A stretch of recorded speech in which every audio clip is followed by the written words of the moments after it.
today we have a lot of stuff to cover, too much. So we're almost surely not going to get through it all. So that's just what I am saying here. The problem is there's every time I think we can cover a topic, I start to put together some slides for the topic and realize we probably need more time for it than I planned every single time. So we'll see how far we get through today, but I already have slides together for next time too, and my guess is the time after that, which is this second class on multi-level, or this second class on growth modeling. What I think I'm going to do is try to work in some examples there of cross classification and things like that, and that way we can kind of stretch out these last 3 lectures into 4 lectures. So then, because this is week 7, so we got 7, 8, 9, 10 left, right? And so that way we don't have to try to rush through all of this, because today is a really big topic. There's just no way that we're going to really be able to do it justice even in the time that I've allotted. So we'll try our best, but if it takes 2 lectures to really get through this and maybe just kind of introduce more generalized mixed models like binomial logistic regression, then that's okay. All right. I would have felt like moderately okay about getting through all the content today, although it's still a lot, except I forgot that we also have to review homework too. So that makes me feel like there's just no chance. So we're going to do that now. If you don't have homework 2 done yet, you can either just, mute and leave for a bit, like go into the other room or just whatever, or you can just full on log off for a bit. But I would ask that you not hang out while we do the homework review, unless if you say you have the first 3 done or something, but you don't have all of them done, you can hang out for those ones and then leave for the ones that you don't have done. Okay. So we'll do that now, and then we'll start to get to the content of today. And once we get to the content of today, by the way, we're also going to do equation practice again to start, and then we'll finally jump into the real content. So we'll probably do these 2 things, take a break, and then we'll start into this. Okay. And we'll probably get through this and maybe up to here-ish is kind of what I'm guessing, but we'll see how it goes. Daniel? All right? Sorry. Okay. I haven't submitted yet, so I'm gonna. Sorry. And, hi, Daniel. So one thing I wanted to mention is I don't think it's posted yet, but I will be posting the answers to homework 2 soon, and that's here's like on GitHub, it looks just like this, right? You can just go into content and then post and then homework 2, and then we have index.rmark down here. Okay, so this is where the answers are going to be. So this was mostly on growth models and variance. Okay, hang on just a second.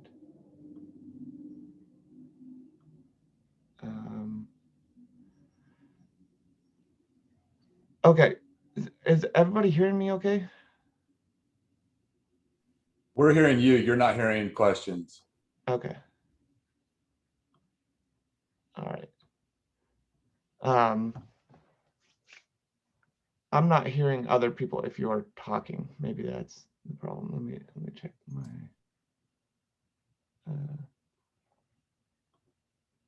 Can somebody talk for? Yeah, I think Tui had a question.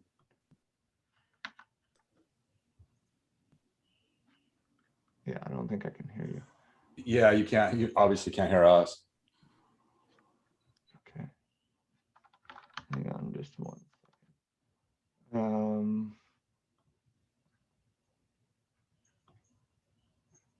Okay, I think I got it figured out. Okay, now I got it. Hey. There, I can hear you. Welcome back. All my settings changed because I was at your house. So I had to get them back. Okay, now we're good. Daniel, quick question first. I haven't submitted the assignment. Should I leave for 15 minutes and come back, or you have another room we should go? Yeah, ideally, I think that would be best. All right. So you would say 15 minutes or longer? I don't know. You can, if you want to just kind of mute your actual like output so you can't hear me speaking, then you can kind of just check on us that way if that works. Does that make sense? All right. So I should not watch, should not hear, right? So, okay, fine. Thank you. Yeah, hopefully that works. If not, you can just log off and then log back in at some point and see where we're at. Okay, so this is the one that was on growth models and variance covariance matrices. So we're using that current data, which was confusing because I had two different current datas. But this was the one that had the Alc use, COA, and peer variables, as well as waves. And they began at age 14, the waves did. Okay, so when we read in the data, we're going to go like this. I always start by loading all my libraries, right? So I'm going to do tidyverse, LME4, NLME, and then sundry, because I want to do stuff with the variance covariance matrices. Then I'm going to read in the data. And when I first read it in, I'm going to say go into the data folder and read in alcohol adolescence.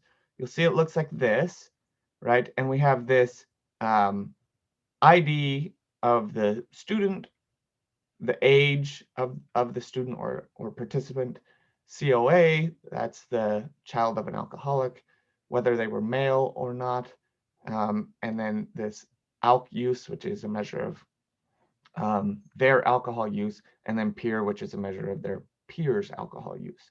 So Alc use is the outcome, right? And then we have to do something with age, okay? And so this ends up being a fairly simple case because everybody started at 14 and waves were collected annually. So all we have to do is just take wave, or we're creating a new variable called wave, which I'm taking age and just subtracting 14 from it.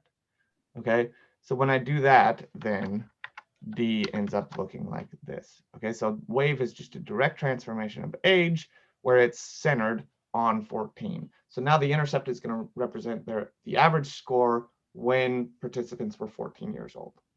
Okay, if we don't do that, then it's going to represent the average score when they were 0 years old, if we just included age. Okay. Can I ask you a question real quick, Daniel? Yep. Why is the outcome measure square rooted? Like, why do we have a square root for that? I thought about mutating that, and I was like, well, it doesn't seem like it's necessary, but I just want to know why. Yeah. So there's actually an example in today's slide where they have log transformed the outcome, and we will look at it on the not transformed and the transformed scale. But basically what's happening is very regularly when you have skewed distributions, right, you can do some sort of transformation to that distribution to make it more approximate a normal distribution. And so that's what is happening here by applying a square root transformation. It's taking what is a pretty skewed looking distribution and making it look more normal.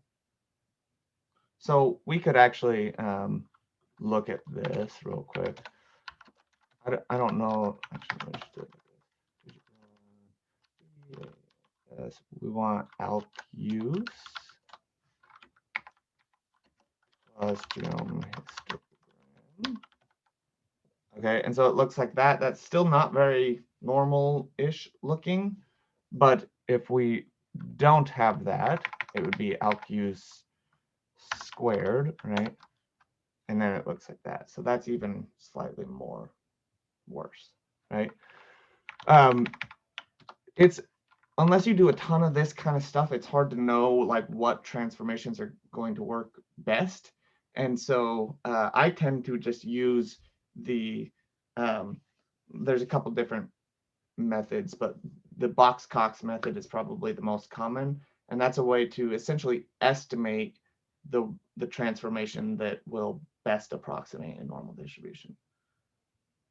So we can talk more about that later if you want. But the idea is just to get the outcome to better approximate a normal distribution. So things like heteroskedasticity in the residuals is like all checks out and you're not ending up with violating the assumptions of your model in those ways.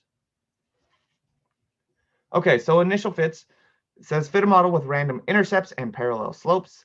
Compare the fit of this model to one with random intercepts and random slopes. Describe which model you believe fits the data better and provide evidence to justify your conclusion.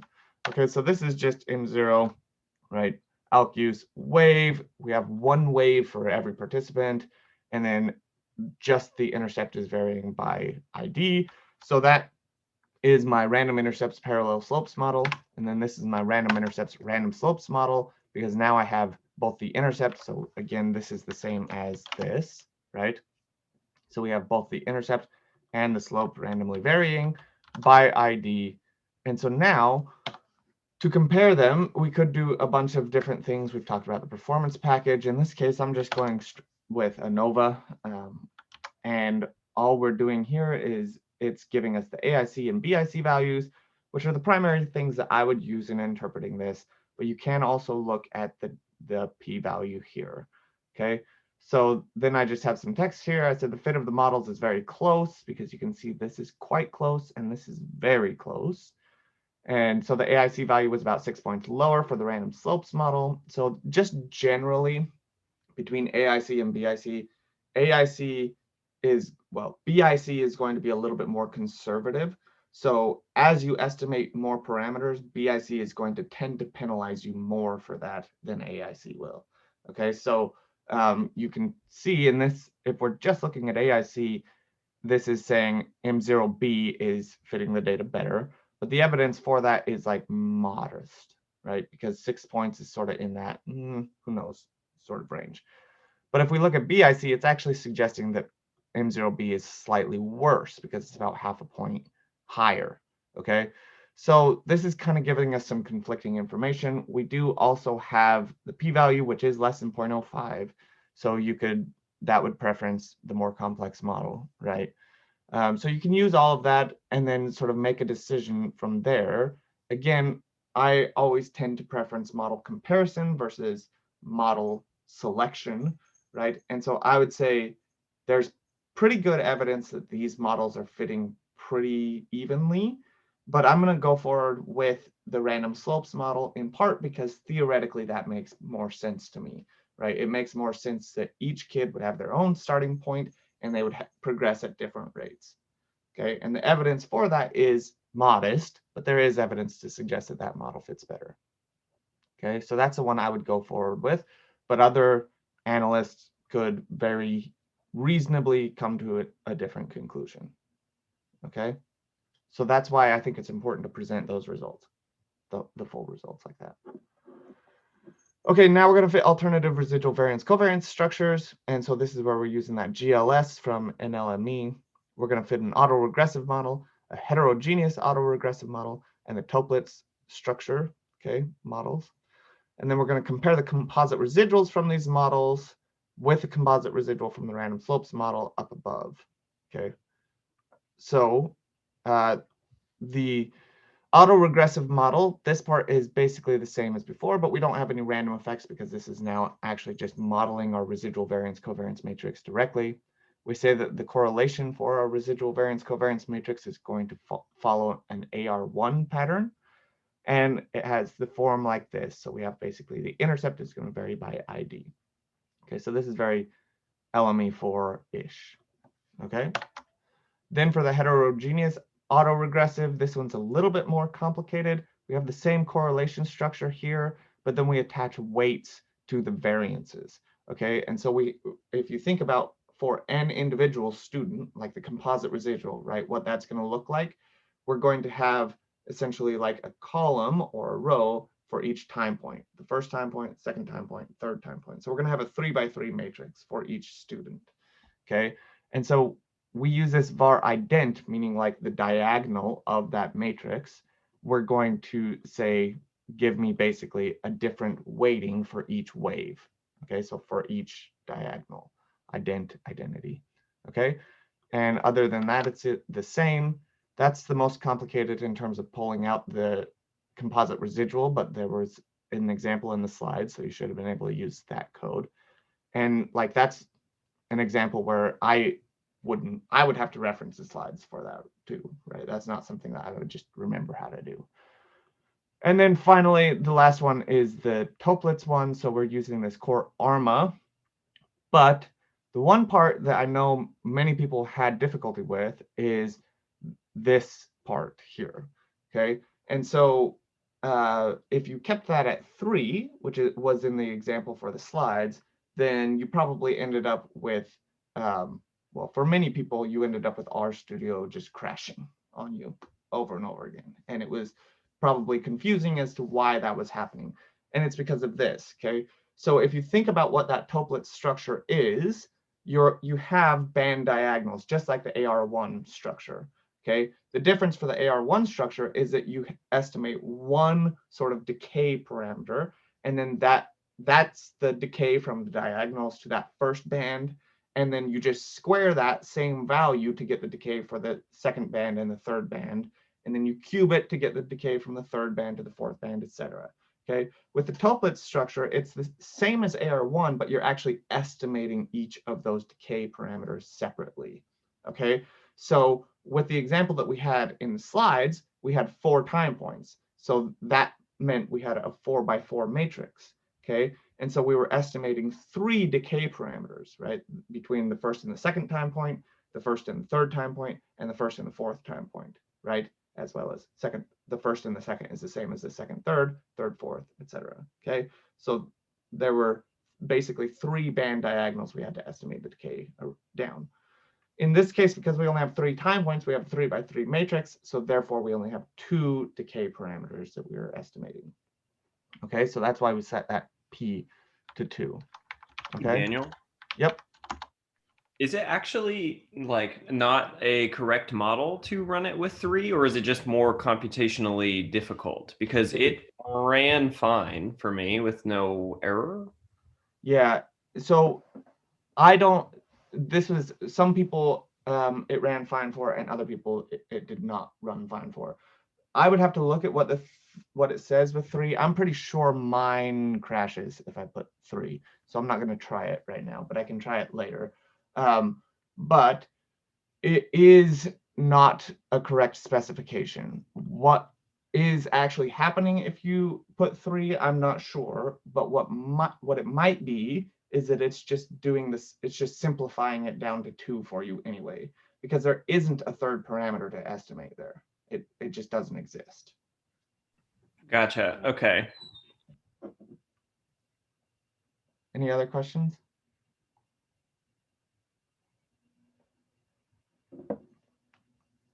Okay. All right, so those are the 3 primary models. And then now I'm asking, pull out the composite residual for them. So first, I'm just going to pull out the correlation matrix for each of them. It's pretty straightforward for the AR, the autoregressive model, and it's pretty straightforward for the Toplets model. So you're just going to say core matrix on that AR thing, and then from in there, you're going to pull the model struct and the core struct. Okay, and then I have this double bracket 1 to say give me the first correlation matrix, but because of that homogeneity of variance assumption, that correlation matrix for the first student, which is what that is going to be the same for all students, right? So this is saying just give me the one for the first student, but it's going to be the same for all of them. So I can do that, and we get this, okay? But that's the correlation matrix, and what I actually want is the composite residual, so I need to multiply that by sigma squared, right, by the residual variance. So that's what I'm doing here. I take that and multiply it by the residual variance, and this is my actual composite residual. Okay, so for the AR1 structure, you can see we have the same variance at each time point, and then we have these band diagonals. And so this is what I was talking about, right? That decay from here to here, right? The actual diagonal to this first band diagonal, that's estimated. And then whatever that value is, you just square that to get the decay from this diagonal to this one. Okay, so the AR1 only has 1 estimated parameter in addition to the residual variance.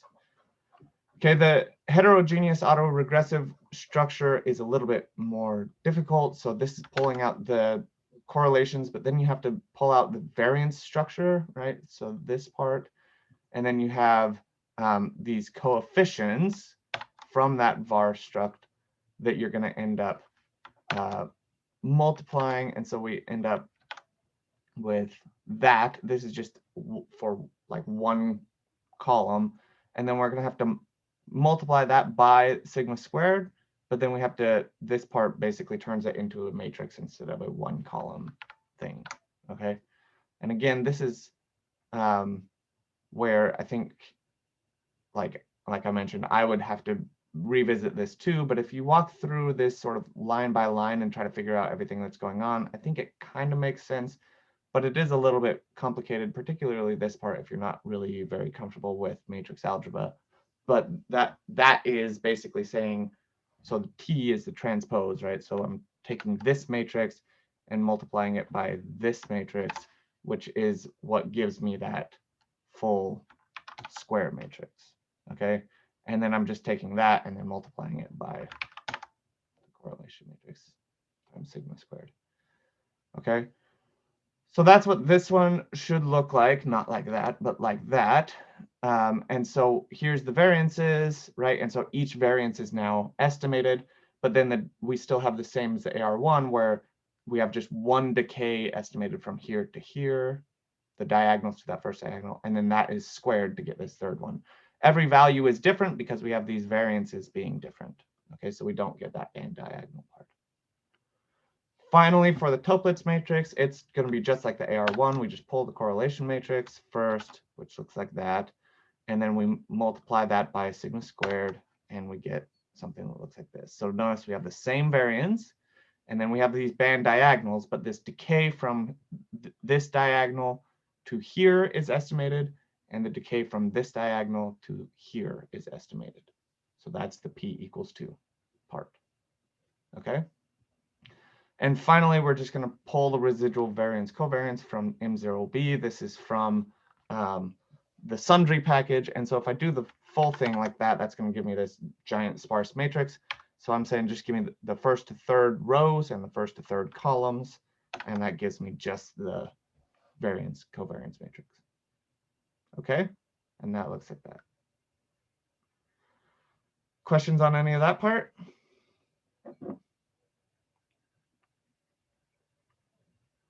Okay, so now we're going to compare models. And I had these all commented out because I didn't want to print them in the actual output. Okay, so comparing the models, I used performance compare performance to compare all the models, and we get something that looks like this. Again, even though we're getting this additional stuff, I'm still going to rely mostly on AIC and BIC. And then you can do this AIC weights one. I've mentioned this a couple times. It's basically going to be the same as there's another one in the performance package that I can't remember what it is, but it's going to give you basically relative weights based on AIC. So this doesn't really tell you which model it is very well, so I should probably change that. Anyway, let's focus primarily on this. So if we're looking at AIC, right, we would say that the heterogeneous autoregressive model probably fits the best, but it's really minor, right? Like all three of these are very, very close, and for that matter, this one's pretty close as well, right? For BIC, these two are basically identical. This one is about 10 points lower, which is quite a bit lower, right? And then these two are both quite a bit higher. So as a general rule of thumb, if you get beyond 10 points different, then that's pretty good evidence that that model is fitting better. So if we're looking at just AIC, we would probably say that these three models all fit roughly the same, and basically these four models fit roughly the same. Okay, if we're looking at BIC, we would probably say that AR, the autoregressive model, fits the best. And then the rest of them, these two are basically identical, and these two are basically identical. You could make an argument that these two are both worse than these two, but they're pretty close. Okay, so given that evidence that with the AIC, I'm saying that autoregressive structure is basically as good as any other model, and BIC is telling me with pretty good evidence that the AR1 model is the best fitting model, that's probably what I would go forward with. Okay, that make sense? So this basically just summarizes what I just said in words, but it's in there so you can review it on your own if you want. Okay. All right. Adding predictors now include COA and peer as predictors in the model. Evaluate whether adolescents' alcohol use trajectories, slopes, depend on those variables. You can extend your LME4 model or the GLS model regardless of your conclusions from above. Provide a brief summary of your findings. You do not have to interpret the entire model, just whether or not the trajectories depend on COA and peer. Okay, so here's the first model where we have wave like we did before, but I'm just adding COA and peer. So this is just main effects, right? That's all that's being added. We have my big cat is in the background smacking my little cat, but he won't leave the big cat alone. So anyway, so this is just main effects, right? So we're saying here's the slope for wave, and people, you know, that slope is going to change its height based on COA and peer, okay, like relative to the y-axis. And then this part's the same as before. And then this one, now we're actually modeling those interactions. So we're saying this, so this sort of syntax, right, this expands out to be wave plus COA plus wave COA, okay? And then if you have two interactions like that, it's not going to repeat it, but then it would be plus peer plus wave peer, okay? So 113 and 115, those lines are the same thing, okay? 113 is just a shorthand syntax of this.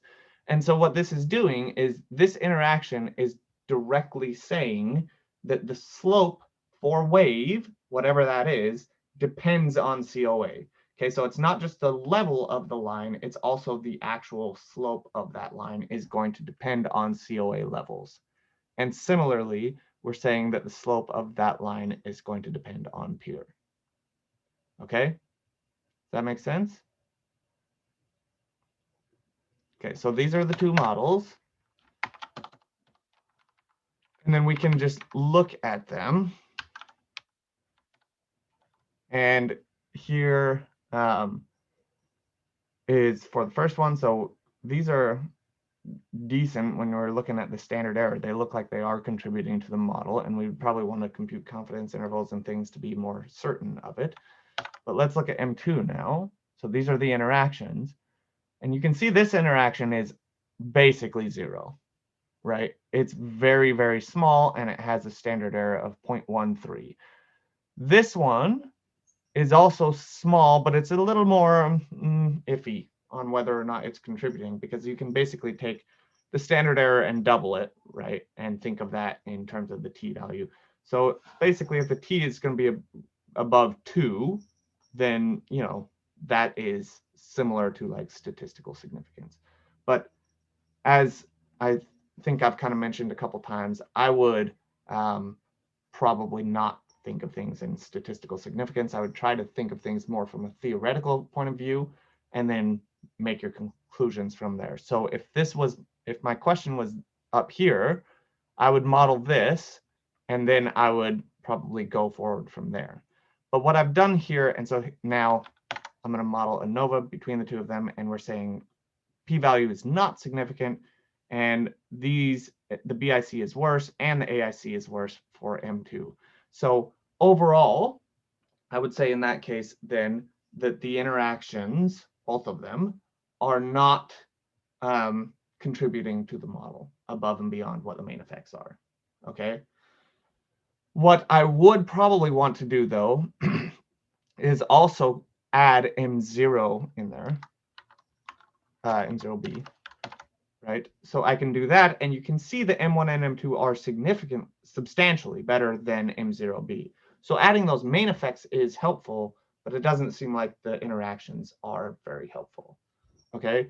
And then just as sort of like a follow-up, I might say, because I was looking at those fixed effects, right? When I looked back here, it looks like if one of them is going to have an impact, it would be peer more than COA on their trajectory, right?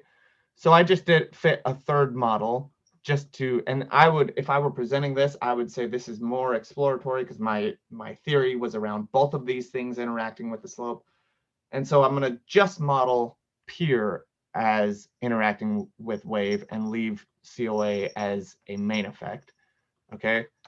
And then when I do that, I can do my ANOVA again, and you can see the difference between M1 and just including the slope. That's pretty much what I would have expected looking at that t-value. So again, if we look at this t-value, right, it's not more than 2, an absolute value of more than 2. So I wouldn't expect it to be significant, but it's, you know, it's not nothing either. So I would, from this, conclude that modeling the interactions does not help in terms of fitting the model better. But I would also say future research might want to look at that relation between peer groups and the slope, because it wasn't significant in our case. But, you know, we did have some evidence if you look at like an effect size sort of thing, and we could translate it to either an effect size or like a correlation, which is a form of an effect size. And so like a standardized coefficient, right?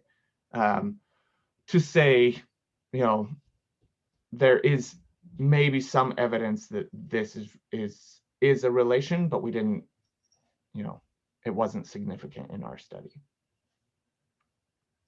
Okay, and then here down here I have the same sort of thing with the AR part.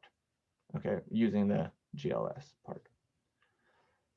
Okay, so and then here's my summary that you can read later if you want. Okay, last part, I asked you to produce some plots. Quite a few people, I think, had different or had some issues with this as well, because they were trying to build the plot from the existing data. And what I was actually hoping that you would do is build new data, which you would make predictions on. So that's where we're making like marginal predictions, right? So I'm using expand.grid, and I'm saying where the wave is 0 to 2, COA is 0 and 1, peer is 0 to 2, and ID is just -999. So I'm going to use basically the fixed effects only in that prediction. I'm not going to be looking at this relation for any specific person, just the overall relation, okay? So when I do preds like that using expand.grid, I get a data frame that has 18 rows, right? And again, this is just every combination of these 3 variables. So 0, 1, 2 when COA is 0 and peer is 0, 0, 1, 2 when COA is 1 and peer is 0, 0, 1, 2 when COA is 0 and peer is 1, and 0, 1, 2 when they're both 1. And then we go again with 2 and 1 and 2. Okay, so it's all the possible combinations. Okay, then I'm going to take preds and I'm going to create a new column in this, which I'm calling pred. You could call it whatever though, where I'm going to say predict from M1. Why M1? Oh, M1 was this one where we had the main effects but not the interactions. Okay, so predict from M1, where the new data is preds and allow.newLevels is true. Okay, and I have to do that allow.newLevels because I am saying not for any specific ID.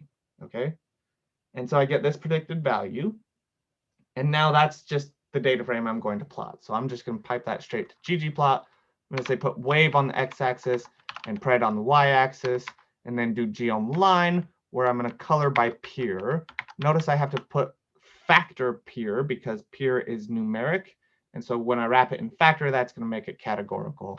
So that gives me that, which looks very strange until you realize, oh yeah, we have this for different COA. So then I'm going to facet wrap by that. We get something that looks like that. And that's pretty much all I would have expected, is just that, right? And then from there, I went ahead and just changed the color. So I said scale color brewer and give me an accent, and then change the lab. So I have marginal predictions and add a subtitle that's very long.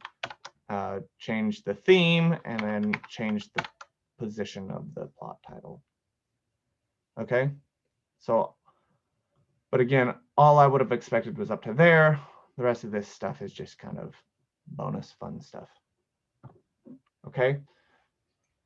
Questions on any of that? Actually, I have a question for when you added predictors on number 5, you also fit different structure like variance covariance structure. Is it safe to run all of them for when we add additional predictors, or we can assume that they do the similarly to the more simpler ones?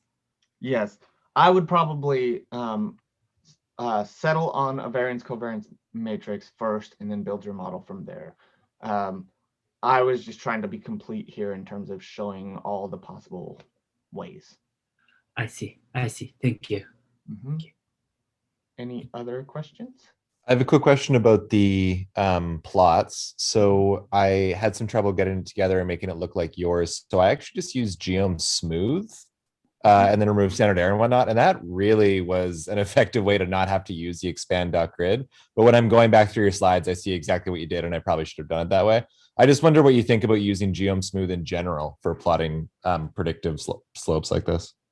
Geom Smooth is a great tool, but it's not the tool for this specific situation, because what Geom Smooth is doing is it is looking at the data within your data frame, and it's actually fitting a model. It's fitting a Loess model, and then from there it's going to plot the results of that model. So we don't want to fit a new model here. We're trying to plot the results of our model. So therefore we have to make the predictions on our data frame and then just use geom_line to show those predictions. Gotcha. That makes sense. Thanks. Mm-hmm. That's why also you can do Geom Smooth method equals LM, and you'll get a linear model shown. And that's what it's doing. It's fitting a linear model underneath the hood, like just LM, right? Any other questions? I've got 2 questions actually. Mm-hmm. One, I did this and I just did predict with the same data set to plot. What's your thought on that? And then 2, when I do that way, and when I also look at the peer variable, I can't be using the wrong data set because I have I have the same results as you in other places, but I am not having that as a categorical 3-level variable here. Yeah, so it is a categorical 3-level variable because of how I defined it up here, right? So I'm saying expand.grid peer is equal to 0, 1, 2. So when I create preds here, right, it's just going to give me 3 levels of peer, 0, 1, 2. Okay, so the actual variable has more levels than that. It's okay. But in this data frame that I've created here, I've just given it those 3 levels. And then I did have to wrap it in factor to make it categorical. Otherwise, it would have viewed it as numeric, and it would have basically tried to color the line as like fill the line according to that variable, which is not what I wanted. I wanted, different colors for each line. Gotcha. Yeah, I rounded it and then did factor, and it gave me 4 lines. But Yeah. okay, what was your thought on the using predict on the same data versus doing it this way? Yeah, so I just think of them as sort of different purposes. It depends on what you want to do, right? So if you want to show for a specific student, for example, then you can for sure just use parts of your data frame, or you could use your entire data frame. That's fine. But if you want to make more like marginal predictions, where you're saying like I want to see the lines for these levels of the variable, and you're not really interested in any specific student in your data set or any specific case for your data set, you want more just a general sense of what the model is doing, then I think this method is preferred. Okay, thank you. Mm-hmm. Other questions?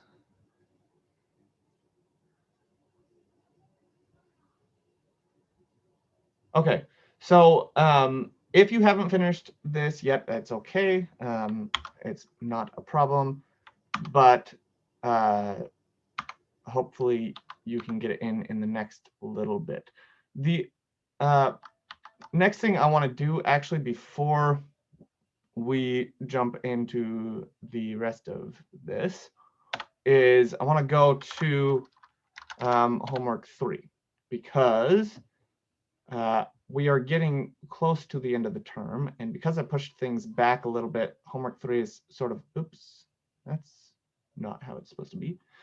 Homework 3 is pushed up against the final project a little bit. So what I ended up doing, here's homework 3, it is now posted, and it is actually technically assigned today. All right, but here's what I ended up doing. So Thai-education.csv, that's the data set that we will use. It's some education data from Thailand. Okay, so here's a descriptor, some description about the variables, right? And then I have this disclaimer. Okay, so there are 4 research questions that are within this homework, but the disclaimer is you don't have to address all of them. You need to address this one, okay? And that's the entire homework that is assigned. Okay, so I'm saying the rest of this is here, and you can look at it, and if you want additional practice, then you can do that, and I will give you feedback on it. Okay. And we will go through it in class when I go over the homework. But the only thing I'm requiring you to do is this. Okay, so here's what the data look like. And you can see there's this repeated grade, and it's just no or yes. That's going to be the outcome in this case. And I'm going to ask you to fit a Bayesian model, which is, of course, the topic for today. Okay, so the entire homework 3, is read in that data and then address this question. Does the relation between students' coded sex and likelihood of repeating a grade depend upon the mean SES at the school level? Okay, so you got to kind of parse through that. Okay, their coded sex and the likelihood of repeating. Well, likelihood of repeating is the outcome. I already told you that. Their coded sex is going to be a predictor. And then we have mean SES at the school level. Okay, so does the relation between students' coded sex and likelihood of repeating depend upon the mean SES at the school level? Okay, so we have sex is going to be predicting repeated grade, and then we have this mean SES at the school level, and that's going to be predicting repeated grade, but the research question implies that that is also going to predict sex. Okay, so and then I say you must use Bayesian estimation and provide evidence to justify your conclusion. Make sure to also account for between school variability and the baseline log odds of a student repeating a grade. So you have this school ID, and so I'm asking you to fit it with a random intercept. Okay, and that's the entire homework. If you want to do additional practice, here's these other questions. This is how I had actually started it initially. What's the baseline likelihood of repeating a grade? Does coded sex relate to that? Etc. Okay, and then producing some plots and this. Okay, so again, if you want additional practice and you want to do that, great. It's there for you, but you are not required to do it. And the only part that you are required to do is address this research question. Okay, so that should hopefully give you more time to work on your final project if you need it. Okay, I don't know any. Okay, all right, so let's move on to equation practice, and we will do this now for the next 20 or 30 minutes, then we'll take a break, then we'll come back and we'll start to talk about Bayes. Okay. All right. So here's the data. It's from the M+ manual, and it's from chapter 9, example 20. So that's why it's called 920. Okay. So you should have this data. It is on Canvas and it's posted on the GitHub repo. So I'll give you a minute and a half. Read in that data, please. Okay. So this says score is the outcome, right? and we have alpha j. That's the only thing that's at that level. And alpha j is assumed distributed by this other distribution for each district j in 1 to j. Okay, so basically we have a distribution for districts, and then we have scores, a score distribution. So that's going to look like this. Okay, I think I had something on this somewhere, but I just made up the variable names on these. I don't know that they're actually district or whatever. It didn't have names, so I just gave it some. Okay, so this is going to be Elmer, right? Score is the outcome. 1, our intercept, that's going to be this part. And then 1 dist ID. Okay, data is m plus d. Make sense? All right. A little bit more complicated. Let's try this one now. 1 minute. Okay, so in this case, we have now an intercept plus a slope for baseline at the first level. And then this intercept has a j and a k. So j is school level and k is district level. So we're going to have the intercept varying randomly at the school ID and dist ID levels. And then we have baseline, which is just going to be a level 1 predictor. Okay, so that's going to look like this. Score is predicted by baseline plus 1 school ID, 1 dist ID. Okay. All right, let's try this one now. Slightly more complicated. Okay, in this case now we have alpha j k, right? So the intercept is varying at the school ID and the district ID. We have baseline, which is now beta 1j. So baseline is now varying at the school ID as well. Okay, so at the school level, we have alpha j and beta 1j, which are distributed according to this bivariate normal distribution. And then it has an unstructured variance covariance matrix. Okay. At the district level, we have only the intercept varying randomly. But that is then predicted by these things. Okay, so we have district SES as a predictor in the model. And then we have baseline times district SES. So if baseline had varied at the third level, at the district ID level, then we would have beta 1j down here too, and this dist SES would be down here. But we don't have that, so we just have to include it here. Okay? And so then that ends up looking like this. Score baseline times district SES, and again, you could expand this out, so it says baseline plus dist SES plus baseline colon SES. All right, and then we have baseline at school ID level, and then just 1 at the district ID level. Okay, any questions on that one? That one's fairly complicated.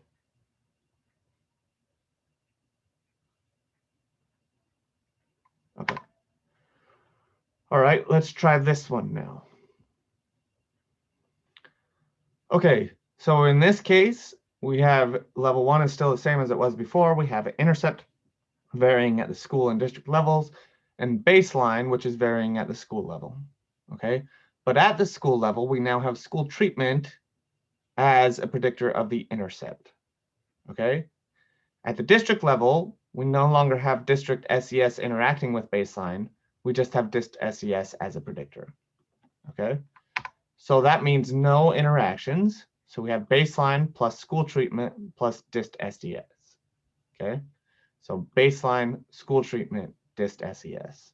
Okay, and then we have baseline randomly varying at school ID, obviously intercept plus baseline, and then intercept varying at dist ID. Questions on that?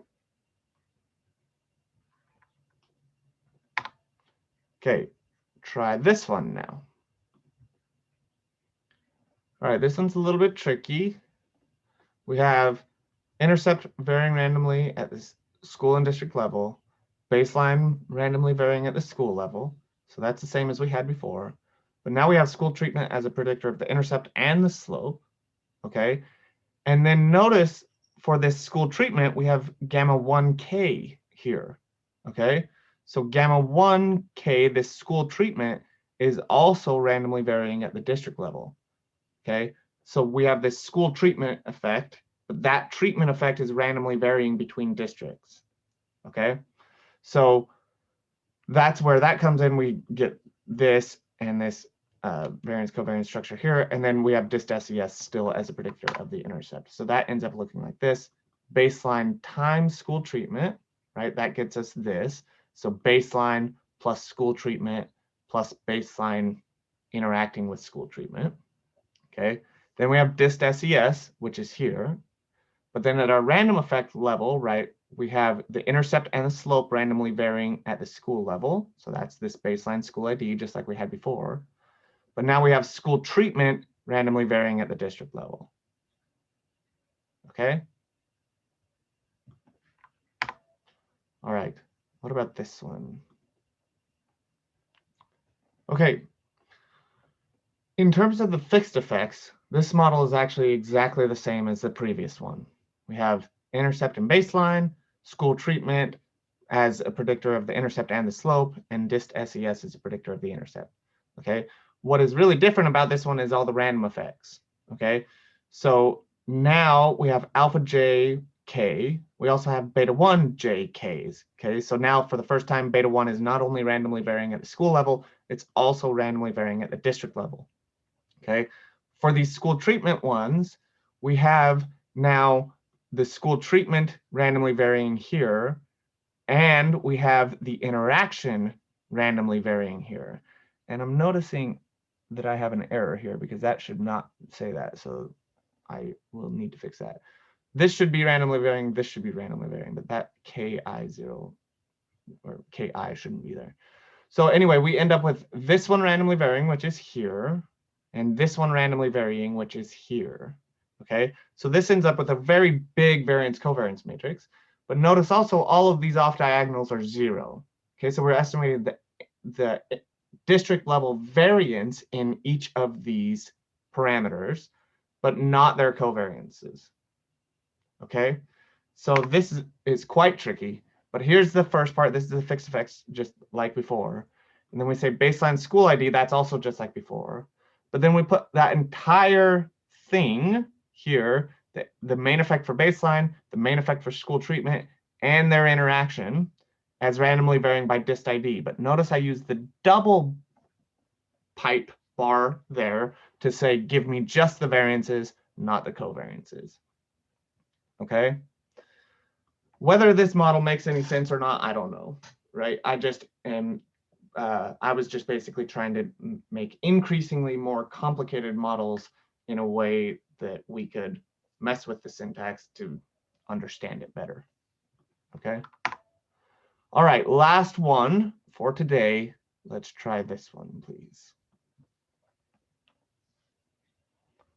Okay, this one is more complicated now in the fixed effects, not the random effects. All right, so the random effects, we have alpha j and beta 1j randomly varying at the school ID and the district level, right? Those are the only things that are randomly varying, so that's fine. At the school ID level, we have the same thing we've had now for the past couple of models, where we have the intercept being predicted by school treatment and the baseline slope being predicted by school treatment. Okay, so that's the interaction between baseline and school treatment. Okay, that's what this one is. At the district level, we have district SES as a predictor of the intercept, so we've had that as well. We also have dist SES as a predictor of the slope. Okay, so this is the interaction between dist SES and baseline. Okay, where it gets quite complicated now, though, is here. So now we also have a dist SES interacting with school treatment. Okay, and again, if school treatment, like let's say this variable was randomly varying at the district level, like we had before, then we wouldn't have this interaction here. We would just have school treatment, or we would just have dist SES as a predictor there. Okay, but it's not randomly varying there, so it goes in here. And then this one, we kind of have to walk it back all the way through. Okay, so this is the same interaction, but it's for beta 1, which is all the way back baseline, right? So this is actually a 3-way interaction between dist SES, school treatment, and baseline. Okay, so this is a very complicated model. and it ends up looking like this. Baseline times school treatment, okay, plus dist SES, plus, wait, is this the right one? Baseline, no, this is the other model. I don't have the right model there. So this should be a three-way interaction. Let me go to my slides. I must have just copied the wrong one. Hang on just a second. It should have looked like this. Okay, so we have baseline times, no, that's still 6. Final one, here it is. Baseline times school treatment times dist SES. Okay, so this, and then we have baseline as predictor of intercept and slope. So again, if I want to expand this out, I could. So it'd be baseline plus school treatment plus baseline school treatment plus dist SES plus dist SES times baseline plus dist SES school treatment.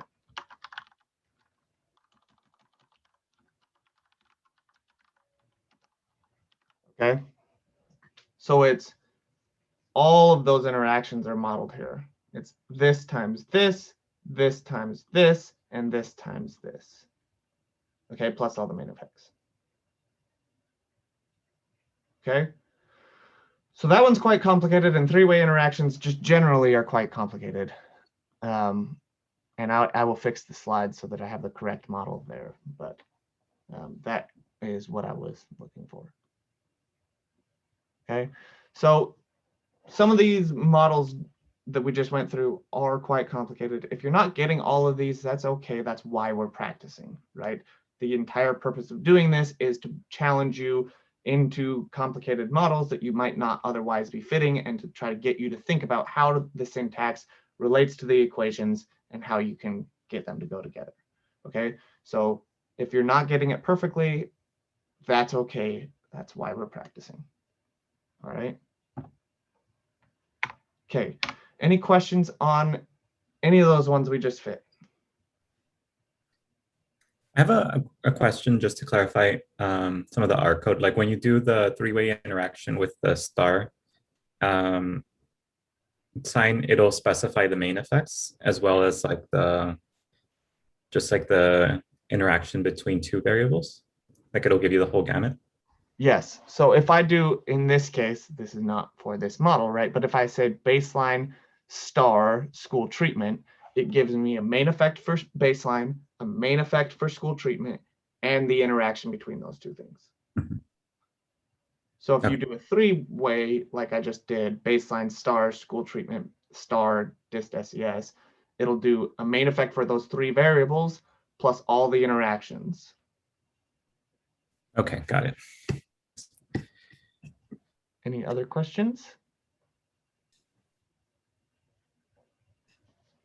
Okay, so let's go ahead and take a 5-minute break now. Then when we come back, we will talk about Bayes, and we'll see how far we get. Okay, so let's come back at like 10:47. How about, okay.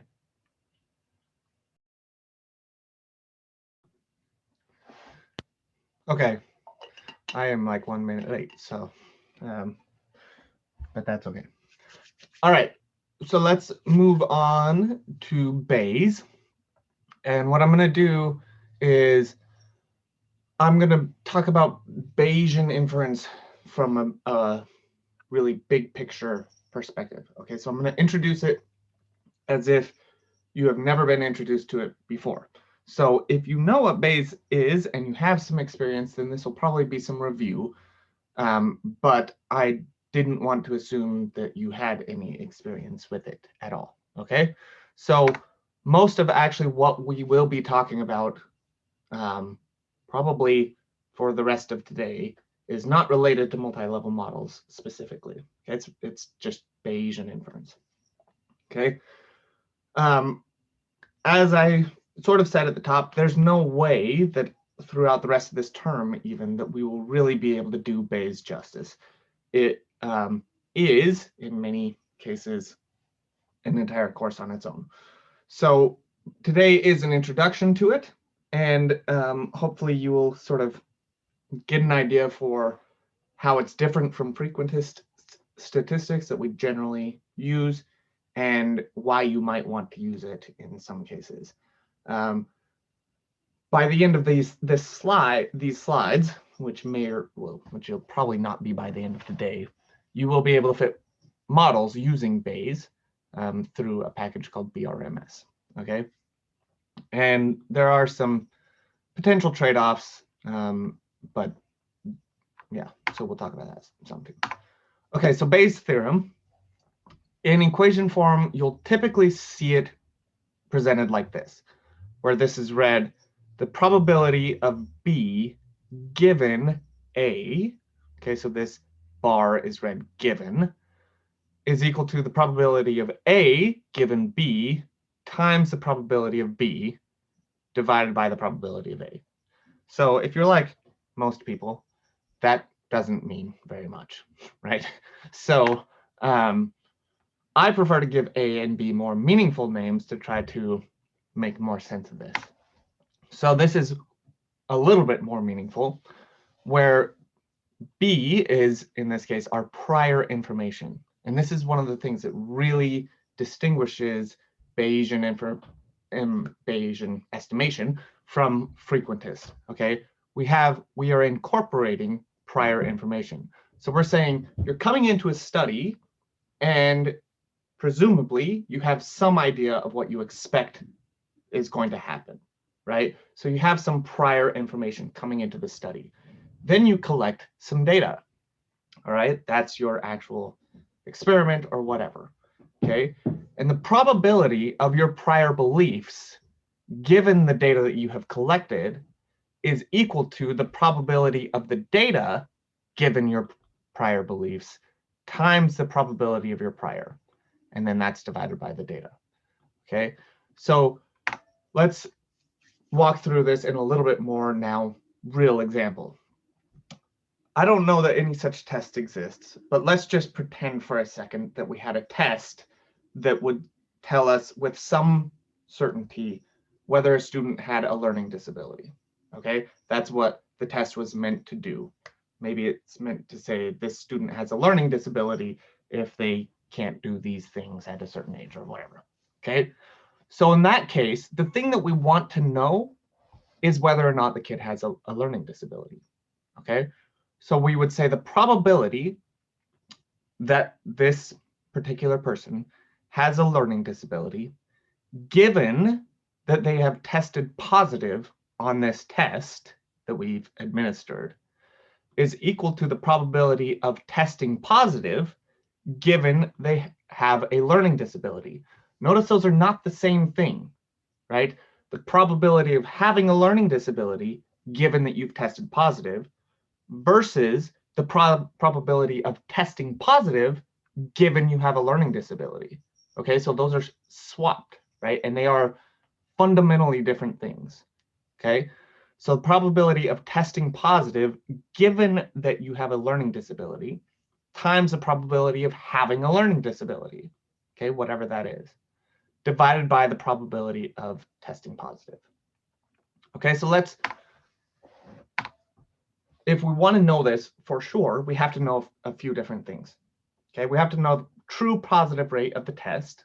Okay, so given that a student, like we have 100 students, we know for certain that they all have a learning disability. Okay, this is again theoretical. So, but let's say we have 100 students that we are positive, we're 100% sure those 100 students have a learning disability. If we administer this test to all 100 of those students, how many test positive? Okay, that's the true positive rate. Okay, we also need to know the base rate for learning disabilities. So out of the entire population of people, how many people have a learning disability? Okay, and then we also need to know the base rate for testing positive. So if you administer the test to a general population, how many people are going to actually test positive? Okay, so let's say in this case, we have a true positive rate of 0.9. Okay, so out of those 100 people that we test, 90 of them tested positive. Okay, we're going to say the baseline for having a learning disability is about 10%.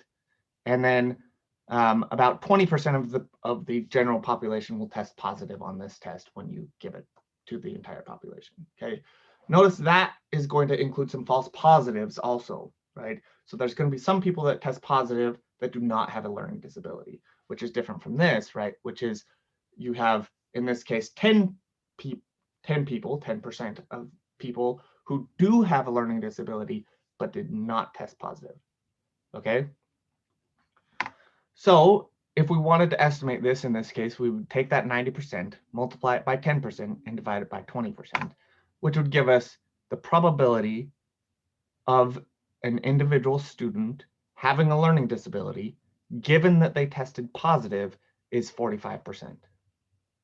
Okay, so a bit less than you might have expected, right? At least for me, that's a lot less than I would have expected, because probability is hard. Okay, that's sort of the basics of it. Unless you really study probability, humans just do not have a very good intuitive understanding of it. You have to really train your brain on how to think about it. The part of the problem, though, is that when we hear things like 90% true positive rate, we want to interpret it as this, right? We want to say the probability of having a learning disability given that you've tested positive. But that's not what that is, right? That is the opposite of that. That is this. That's the probability of testing positive given that you have a learning disability. Okay?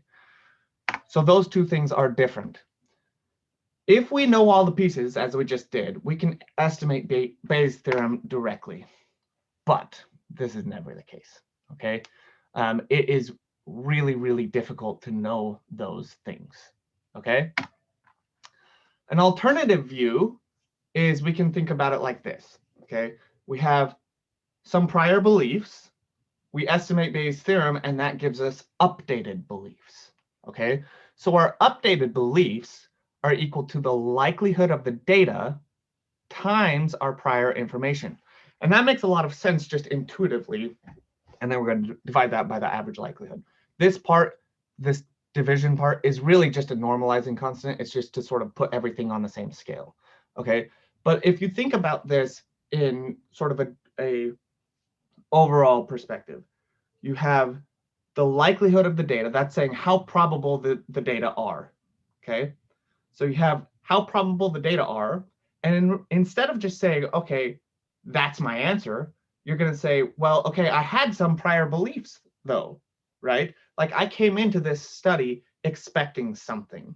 That's why I'm doing the study. I want to learn more about this thing, but I have some preconceived notion about what this is going to be, which is guided by all this 30 years of research that we've been doing on this topic, right? So I'm not coming into this blind. I'm coming into this expecting a specific result. So I'm going to use that prior information, and I'm going to basically weight it with the likelihood of the data. So I'm going to combine those things together, and that's going to give me some updated belief. So I have prior information, I collect some data, and that gives me an updated belief. Okay, that is the essence of Bayesian inference. So we need now, if we're thinking about it like this, we need to have some prior information that we're actually including in the estimation, but we also have to have the likelihood of the data.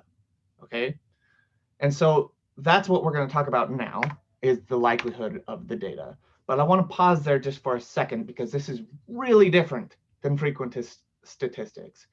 So, so do you have questions on that? Does that make sense? Do you understand what I'm getting at here? I don't have a better way of phrasing the question I'm trying to ask. But it's just a very different way, because we have this incorporation of prior information. But this is what I should have said. When we're only looking at the likelihood of the data, we are looking at this. Okay, this is the same as the likelihood of the data. most of the time, that is not what we're actually interested in. We're usually interested in this, which is the opposite of that. And we cannot estimate that without the inclusion of prior information. Okay, so that's why we use Bayes. Okay, so let's talk about likelihood now.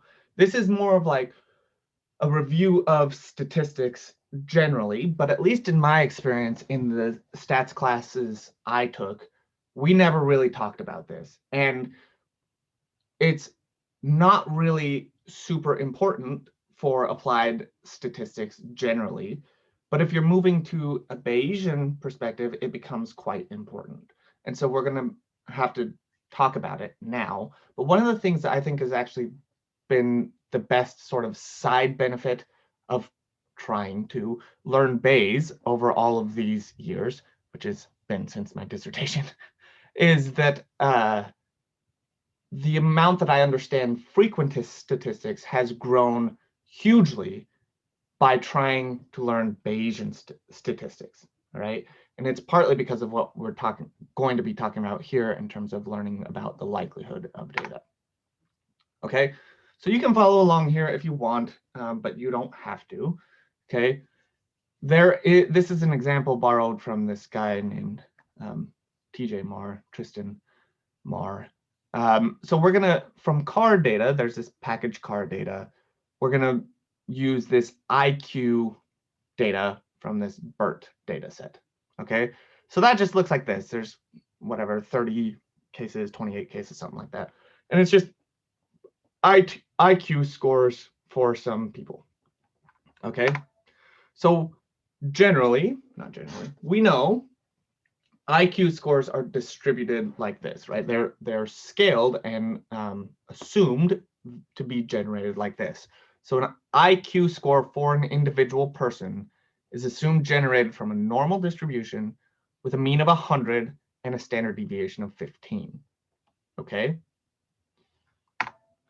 So we can look at what this distribution looks like this. Okay. The peak is right at 100, right? And then the standard deviation of 15, that means it's going to become increasingly less likely that we're going to observe events outside of that. So if we think of this as the likelihood of observing points, that's basically what we're saying, okay? So it's less likely we're going to observe a score of 80 than it is that we're going to observe a score of 90. But they're both likely, right? A score of 60 is going to be highly unlikely, and scores below that are going to be very, very unlikely. Similarly, scores of 140 are going to be very unlikely, and scores above that are going to be very, very unlikely. Okay, and so it's just a way of showing the likelihood of observing scores within this range. Okay, so let's think about this a little bit more. What's the likelihood of a score of 80 assuming this distribution? Okay, well, we just basically walk it across. Here's 80, right? We find the point on the line, and then we walk that across, okay? This y-axis is probably fairly confusing. It doesn't really make sense. It's not the probability directly, okay? What it is this sort of scaled density, and what it is like if you sum all of the values within that curve, okay, so that would be integrating across the curve, it needs to sum to 1, okay? And so these are like scaled values so that that happens. If you summed all the values within the curve, it would equal 1. Okay, so this doesn't really make a whole lot of sense directly. But if we want to know that value, right, we can use dnorm, okay? This is from base R. And so this is saying, give me the likelihood of a point of 80 from a distribution that has a mean of 100 and a standard deviation of 15. Okay, so this is the assumed distribution, and this is the actual point that I want the likelihood of. Okay, so that's the value I get. What if we wanted to know the likelihood of the data? Okay, so not the likelihood of one point, but the likelihood of the data. All right. Then what we're going to do is we're going to compute the likelihood for every single point, and we're going to sum those points. Okay, we're going to sum those likelihoods. And that gives us the sum of the likelihoods. That gives us the likelihood of the data. Unfortunately, if we do that, the numbers will become super, super small. Okay, so instead, what we do is we log transform them. Okay, and so instead of just computing the likelihood, we compute the log likelihood. Okay, and that gives us numbers that are larger in terms of absolute value, which we can then do things like sum, and we'll get values that aren't like infinitesimally small. Okay, so that's the only reason that we log, is just because it's easier computationally. It's not because it relates to any like theory or whatever. We just use the log likelihood because it makes it easier to work with computationally. Okay, so this is the log likelihood of every single data point. And then if we just sum those, this is the log likelihood of the data. Okay. So we could think about alternative distributions though, right? In this case, we have an assumed distribution that has a mean of 100 and a standard deviation of 15. What if we wanted, and when we do that, we get this log likelihood, right? But what if we said, well, what's the likelihood of some other data generating distribution? Okay, so I could assume maybe instead of a mean of 100 and a standard deviation of 15, maybe I have a mean of 115 and a standard deviation of 5. Okay, so I could do the same thing. I could use d norm log equals true, and I'm saying what's the log likelihood of the IQ data when we have a mean of 115 and a standard deviation of 5. Okay, and now we get this number. All right, notice that number is way different from this number. Okay, negative 114 versus negative 416. Okay, so this value is much, much lower. Okay, and when we're fitting models, what we're doing is we're estimating, in this case, mu and sigma, our mean and our standard deviation, and we're trying to find values that maximize the sum of the log likelihoods. Okay, so this is not Bayesian at this point. This is just statistics generally. Okay, that's what we're doing. We're looking for distributions that maximize the sum of the log likelihoods. Okay. Yep, Chris. Are we like overlaying these and we're summing the amount that's overlaid? Because otherwise I'm wondering why the sum of them wouldn't just equal 1 based on what you're saying about integrating. Yeah, so it looks like this. So hopefully this answers your question, but we are not summing every single value with it underneath this curve, right? We are computing the likelihood of each of these points under this curve, and then we're summing those. Okay, so this is what it looks like under the real data generating distribution, or our assumed one. And we could look at that same thing under that alternative distribution that I did before. And you can see all of these are tiny, right? These values are going to be seen as like super unusual. We wouldn't expect them hardly ever if this was our true data generating distribution, right? We would almost never expect these values, and yet we've got a bunch of them. Okay, and similarly over here, we would expect most of our data to be within this range, and very few of them are. Okay, so this data generating distribution basically doesn't fit the data as well as this one does. Okay, so we're trying to find the values. When we're estimating models, we're trying to find distributions like this that maximize the sum of these things, of these likelihoods, log likelihoods. Okay, any questions on that?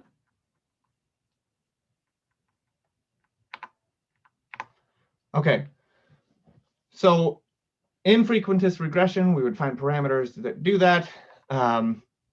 But notice, right, this is all we're doing in this case is estimating a mean and a standard deviation.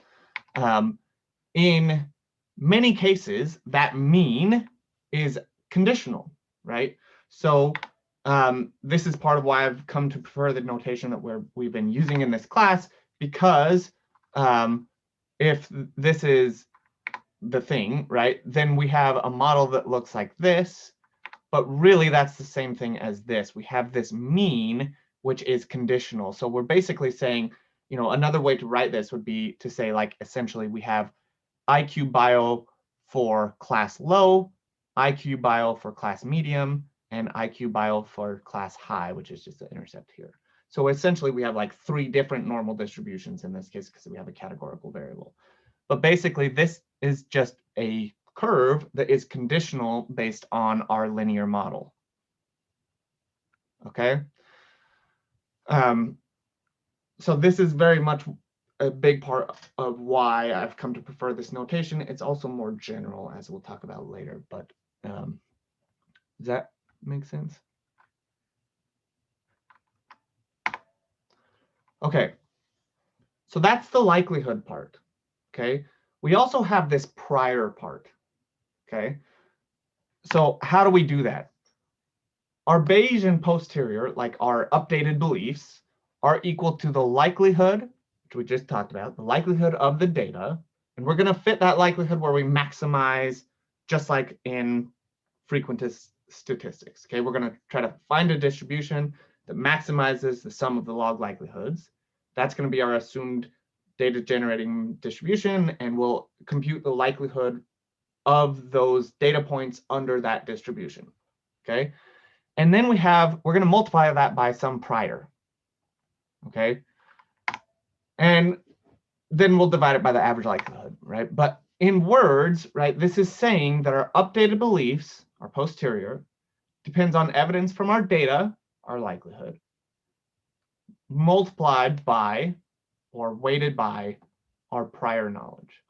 Okay, but the sort of challenging part of this is that we now have to do this, right? We have to somehow take our prior beliefs, and that's easy to say we have prior beliefs about things, but it's often more difficult to take your prior beliefs and encode them into distributions, right? Where you're saying, just like a likelihood distribution that we just saw, I want to have a prior distribution of my prior beliefs about this thing. So I expect this thing to be centered on 5 with a standard deviation of 1 or whatever, okay? Our prior will shift with evidence, the evidence from the data, okay? So we're going to walk through an example, and you can do this with me if you want, but you don't have to. We're going to walk through an example where we're going to estimate the mean of some data, and we're just going to assume that somehow we magically know the variance.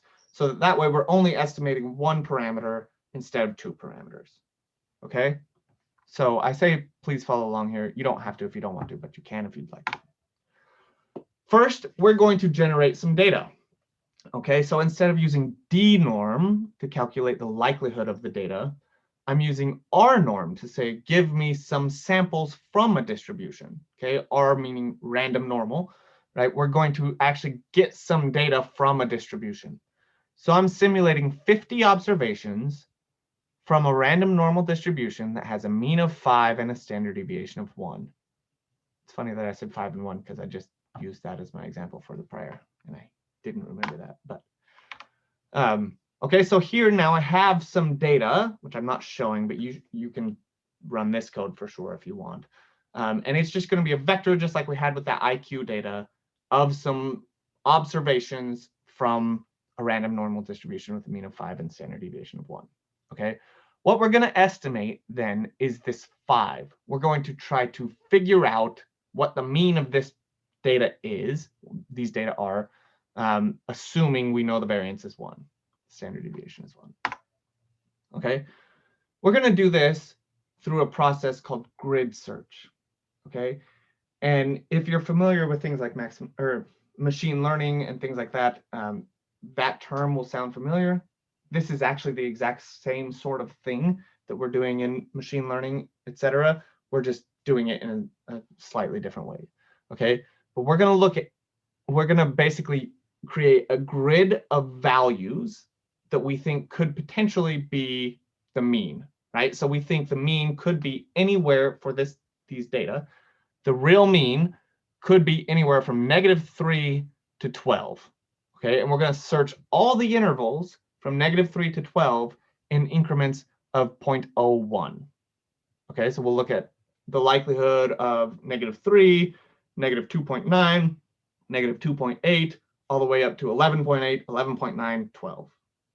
Okay, so I'm going to create my grid like this. I'll call it Tibble. So this is a data frame, right?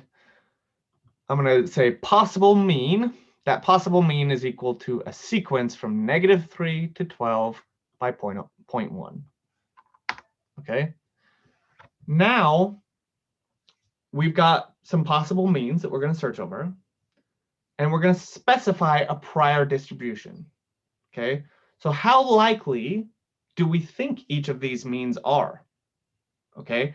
And we could say they're all equally plausible, right? We don't have really any information we don't know, so therefore we're just going to assume a uniform prior distribution where the probability of each of those points is exactly the same.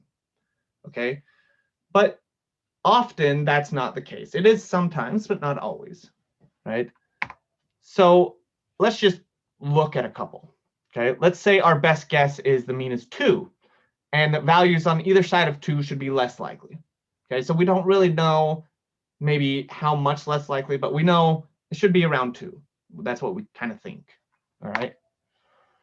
What I can do then is create a prior where I'm saying dnorm, give me the likelihood of all of those possible means under assuming a distribution that has a mean of 2, and I'll just say a standard deviation of 1 for now. Okay, we could say others though. Okay, so this is now the likelihood of the mean of all of those possible means that we're searching over, assuming we think it's probably 2, and then values on either side of 2 are less likely. Okay. Our prior distribution is going to look like this now. Okay. I have grid. I'm going to say mutate prior equals prior. So I'm just going to create a new column in my data frame called prior, which is this thing. Okay. And then I'm going to call ggplot, where I'm putting the possible mean on the x-axis, and I'm putting the prior value, the likelihood of that mean, assuming that distribution, on the y-axis. Okay, and then I just say geom line. So here's the value of 2. You can see it is centered there, right? So this is, we're saying the most likely mean, we think, because this is our prior information, is 2. And then values on either side of 2 are less likely. Okay. We could also look at other priors. Okay, so here's an example where I'm still centering them on 2 each time, but I'm computing with different standard deviations. So a standard deviation of 1 is fairly tight, right? That's this black line. If I say a standard deviation of 2, that's just going to flatten that overall curve. So now we're saying points out here at like 5, 6, these are more likely now under this distribution than they were under the black distribution. Okay.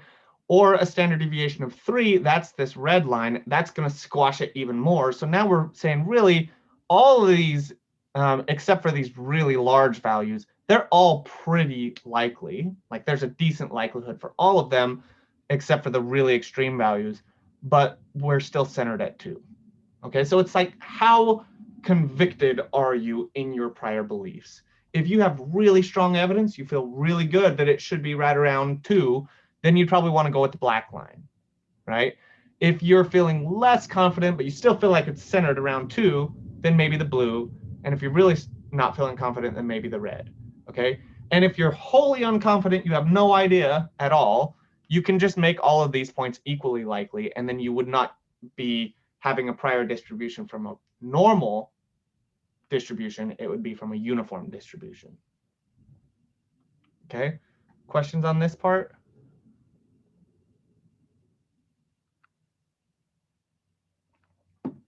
Okay. Now we're going to set a prior. I'm going to go with mean of 2 and standard deviation 3. So here I'm just kind of looking at different priors. I'm going to go with the red one. Okay, so I'm going with the most sort of conservative. So this is going to be letting the data drive my overall decision more so than the black one or the blue one. Okay. We also need to normalize this so that the overall probability of the distribution, the prior distribution, sums to 1. Okay. So what we're going to do is I'm going to have my grid. I'm going to mutate to create a new column called prior.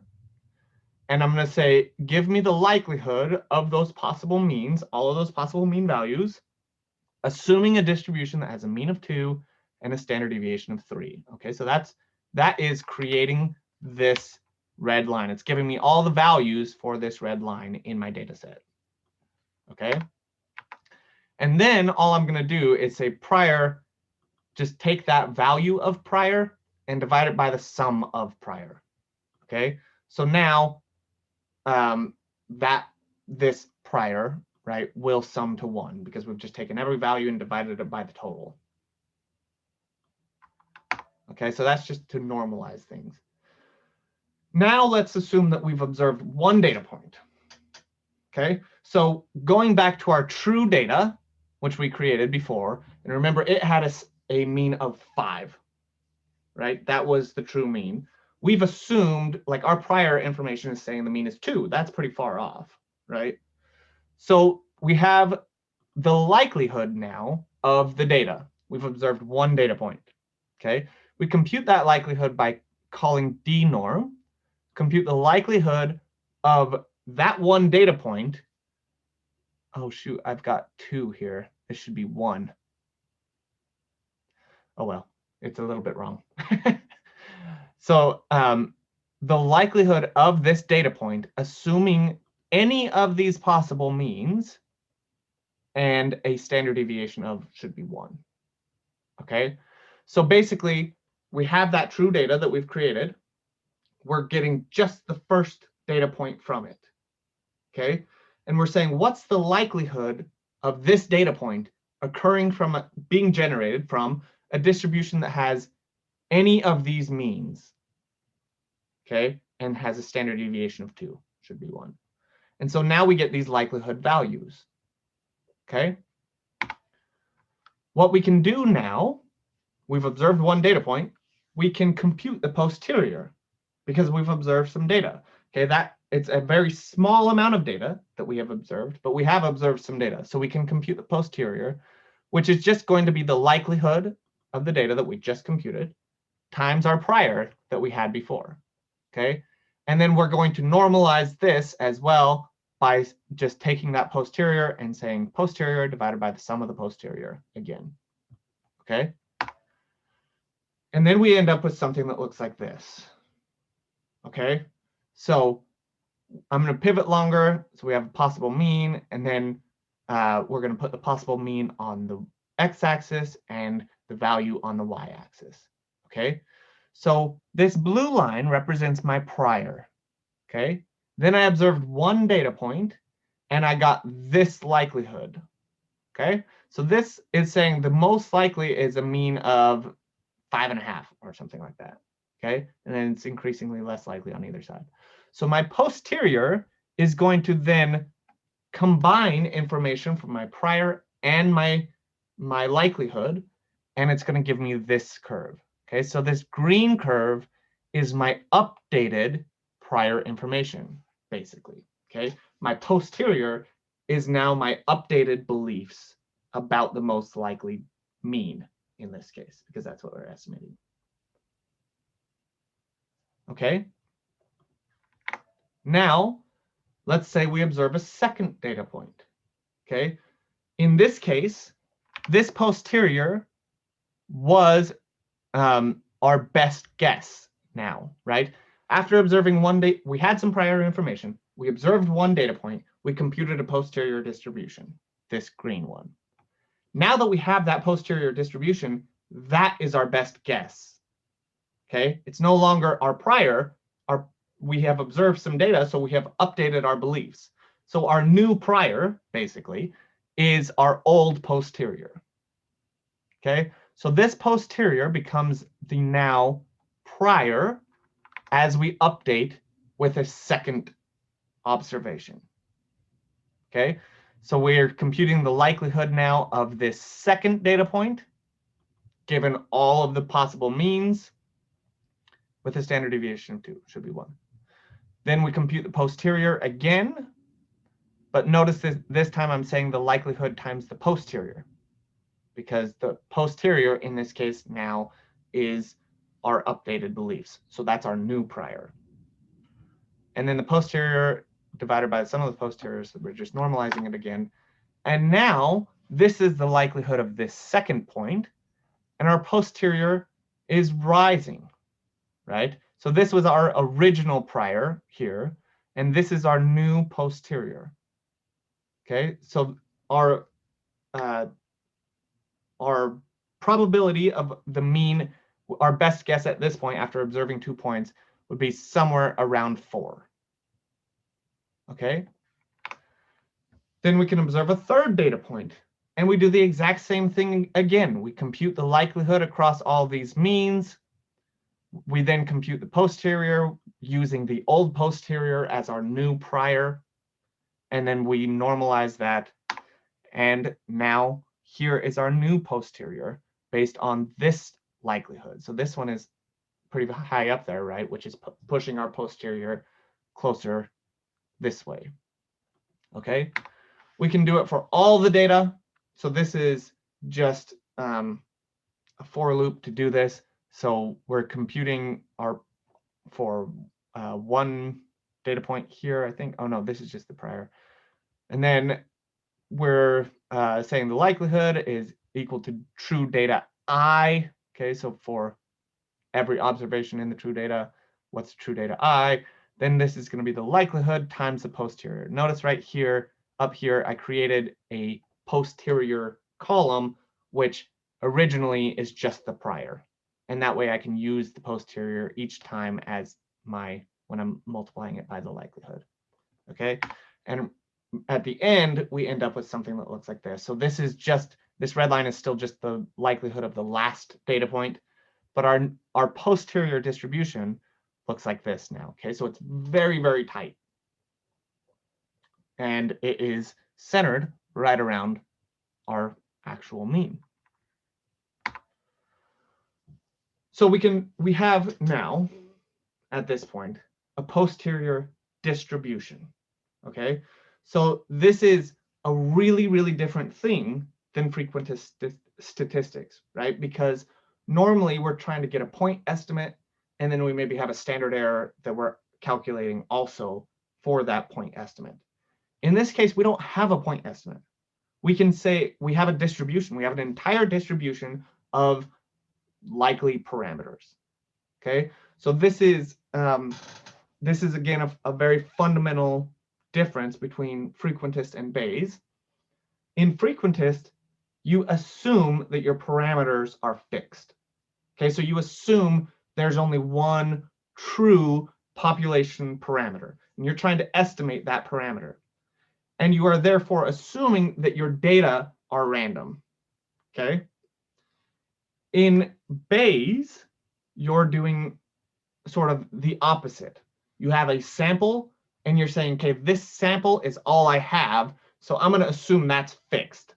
And then I'm going to look at how likely different parameters are for this sample. Okay, so you're assuming your parameters are random and your sample is fixed.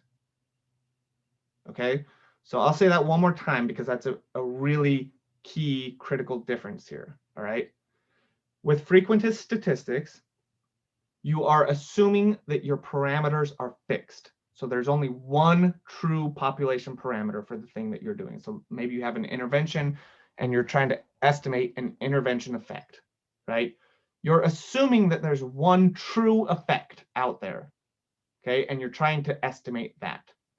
You're also assuming that your sample is a random sample, basically, right? And you could grab different samples, and the more different samples you get, the better you'll get at estimating that one true parameter, okay?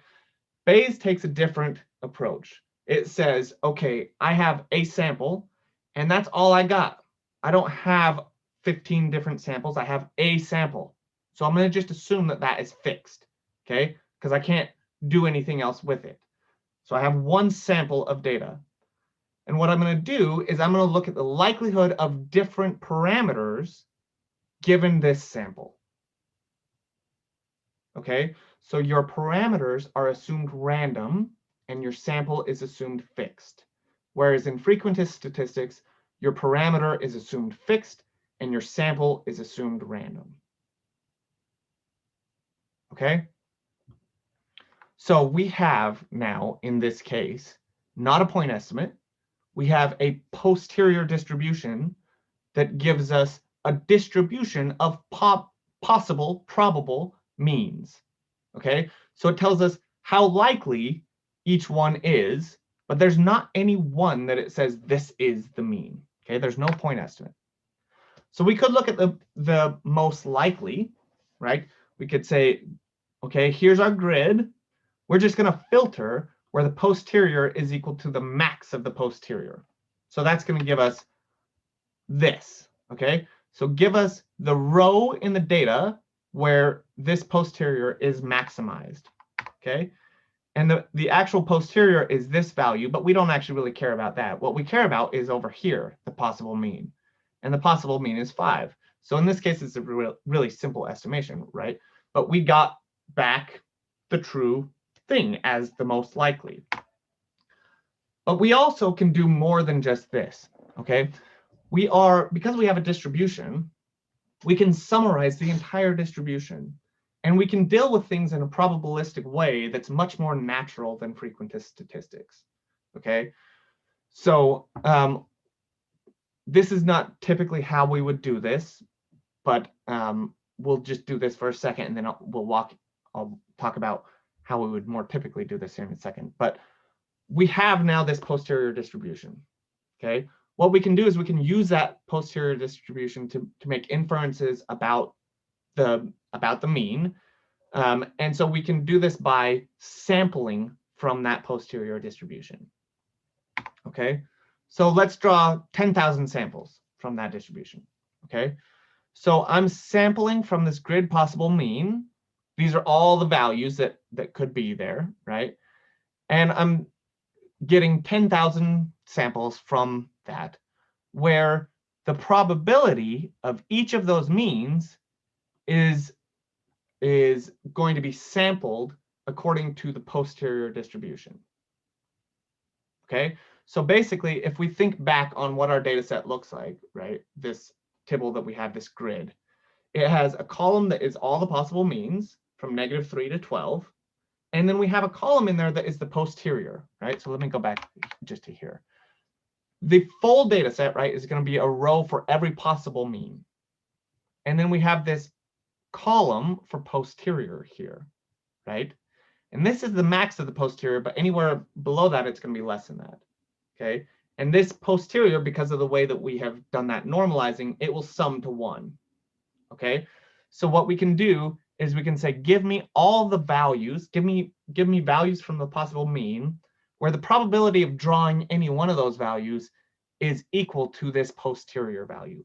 So this is going to be, we're going to get a value of 5 about 14% of the time over those 10,000 draws. Okay? So we get 10,000 samples. And this is what it looks like. Okay?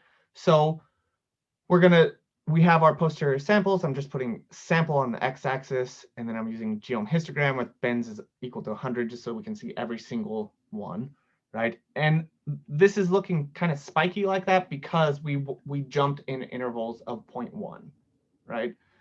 So this is what our posterior distribution looks like. We have 5 as the most likely, but 4.9 and 5.1, they're like maybe just a little bit less likely, but not like dramatically so, okay?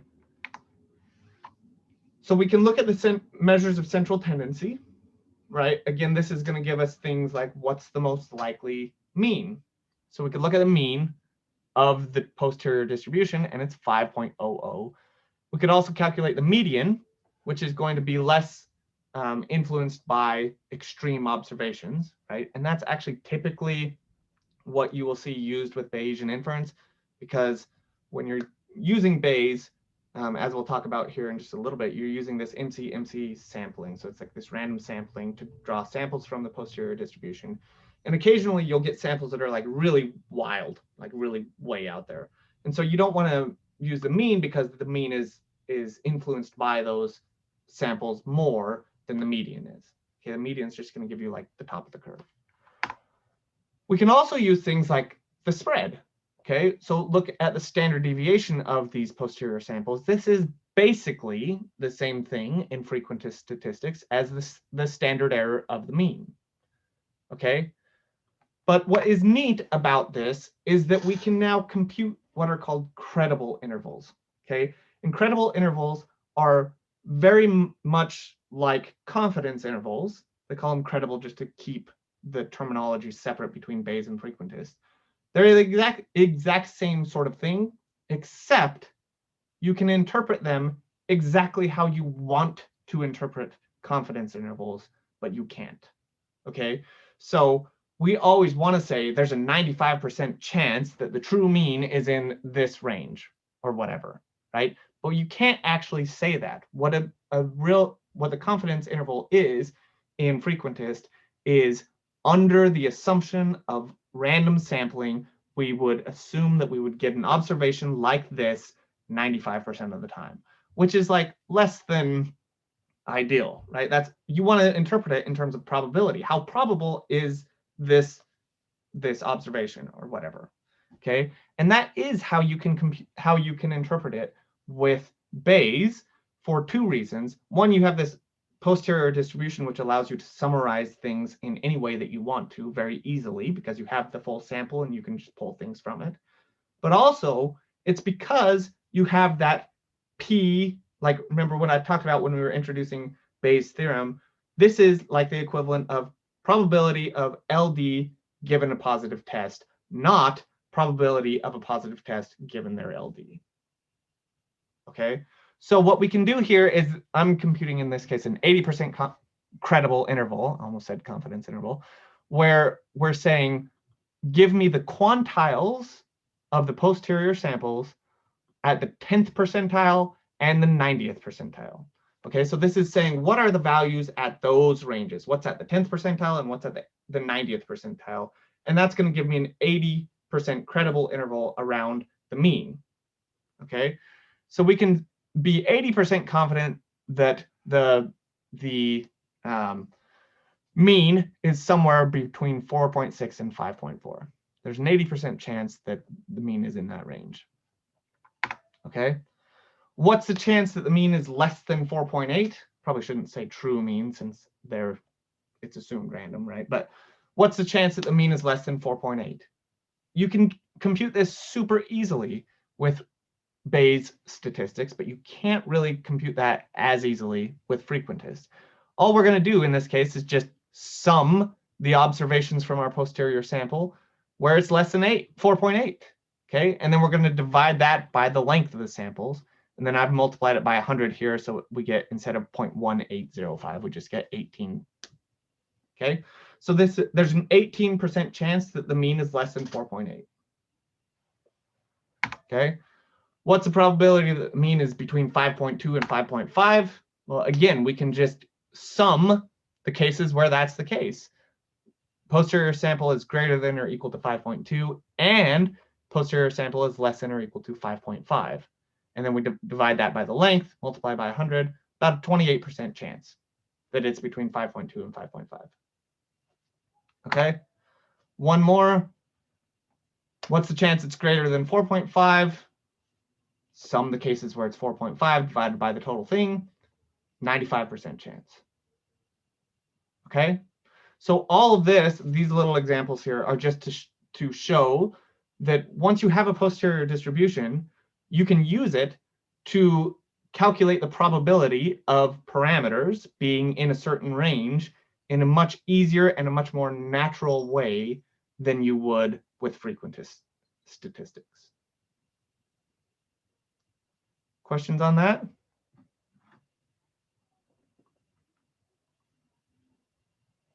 Okay, here's what I'm guessing. You tell me if I'm wrong.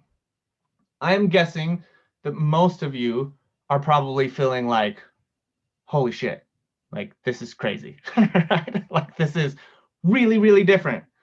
And if you're feeling like that, that's okay, right? That's how I felt when I first heard about this stuff.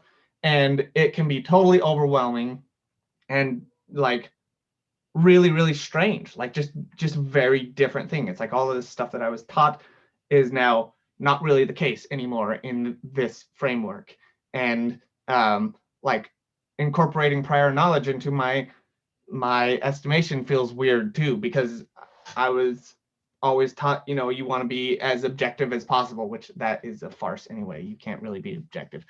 But at the same, which is it, like you will hear those arguments from people who are anti-Bayes. They will say, well, how come you're doing this prior? And you should have to justify your priors, right?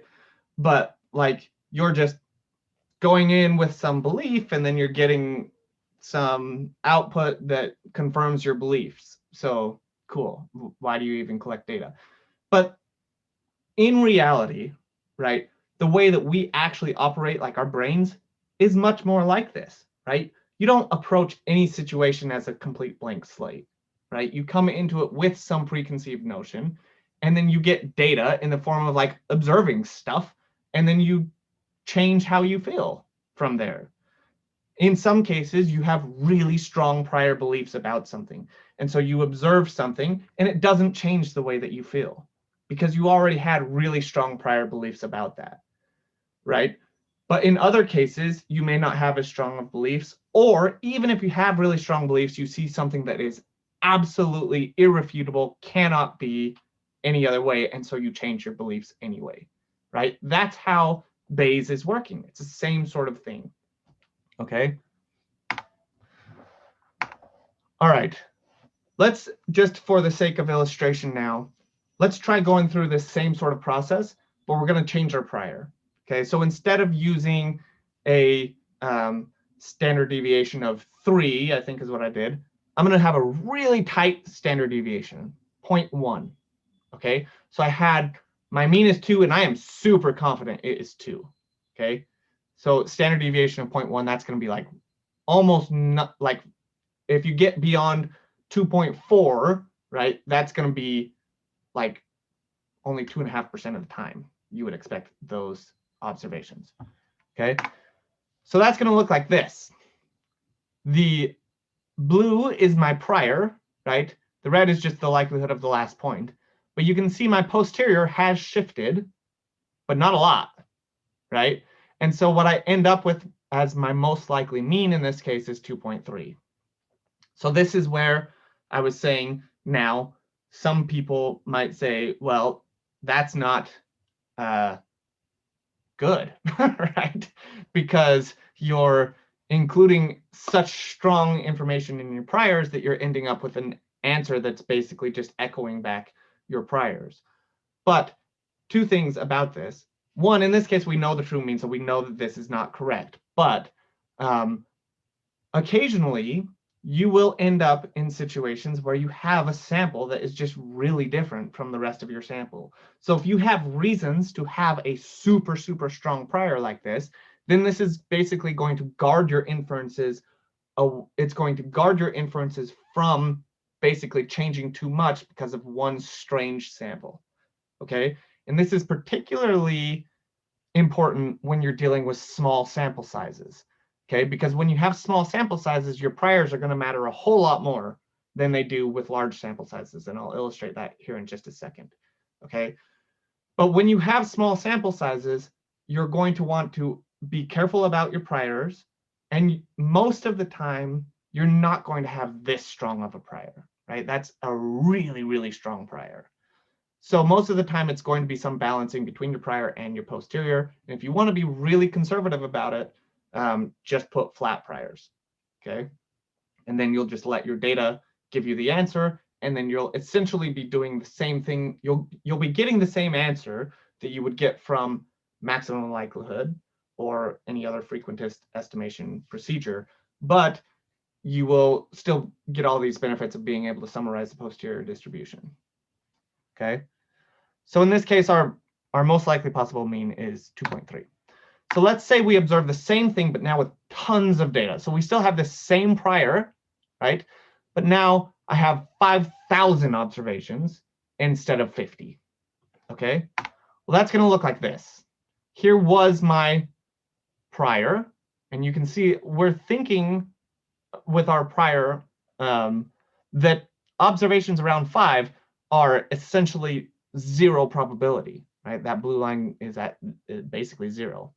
But our posterior distribution is still centered down here more where we would expect, because there's so much data that it just swamps our prior. Okay, the likelihood of the data being observed under our prior is just, it's not convincing at this point. So you can see our possible mean is still a tiny bit lower, 0.2, like our most likely, but it's much, much closer to what the data would tell us just on their own, because there's so much of it.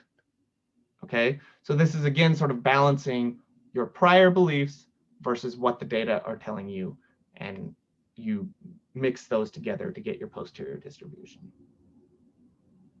Okay, questions on that? So that's in this example, does the standard deviation of the prior affect the standard deviation of the posterior? Yes, it's because it's basically going to try to pull it towards 2, right? But I will, this script is up through the slides, but I will try to put up a script. I was thinking about this anyway, putting together a function where you could specify the prior and give it some data, and it would spit out something like this. And so you could mess with different things to get a better feel for how the prior and the data are working together to get your posterior. So I'll try to do that, and then that'll help you to be able to sort of play around with this and get an idea of how they work together. Yeah, that sounds very fantastic. Yeah, thank you. Yeah. Other questions?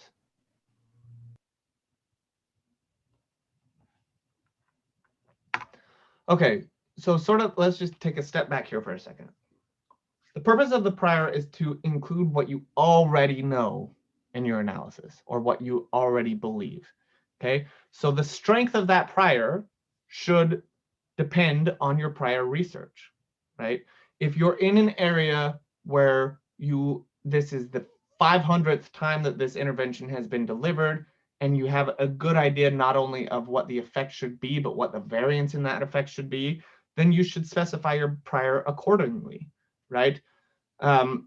But larger samples will make priors sort of moot anyway, because a lot of the stuff that I deal with is like statewide data where you have like 30,000 kids, and sometimes it's longitudinal, so then you have 30,000 kids over 6 time points or something like that.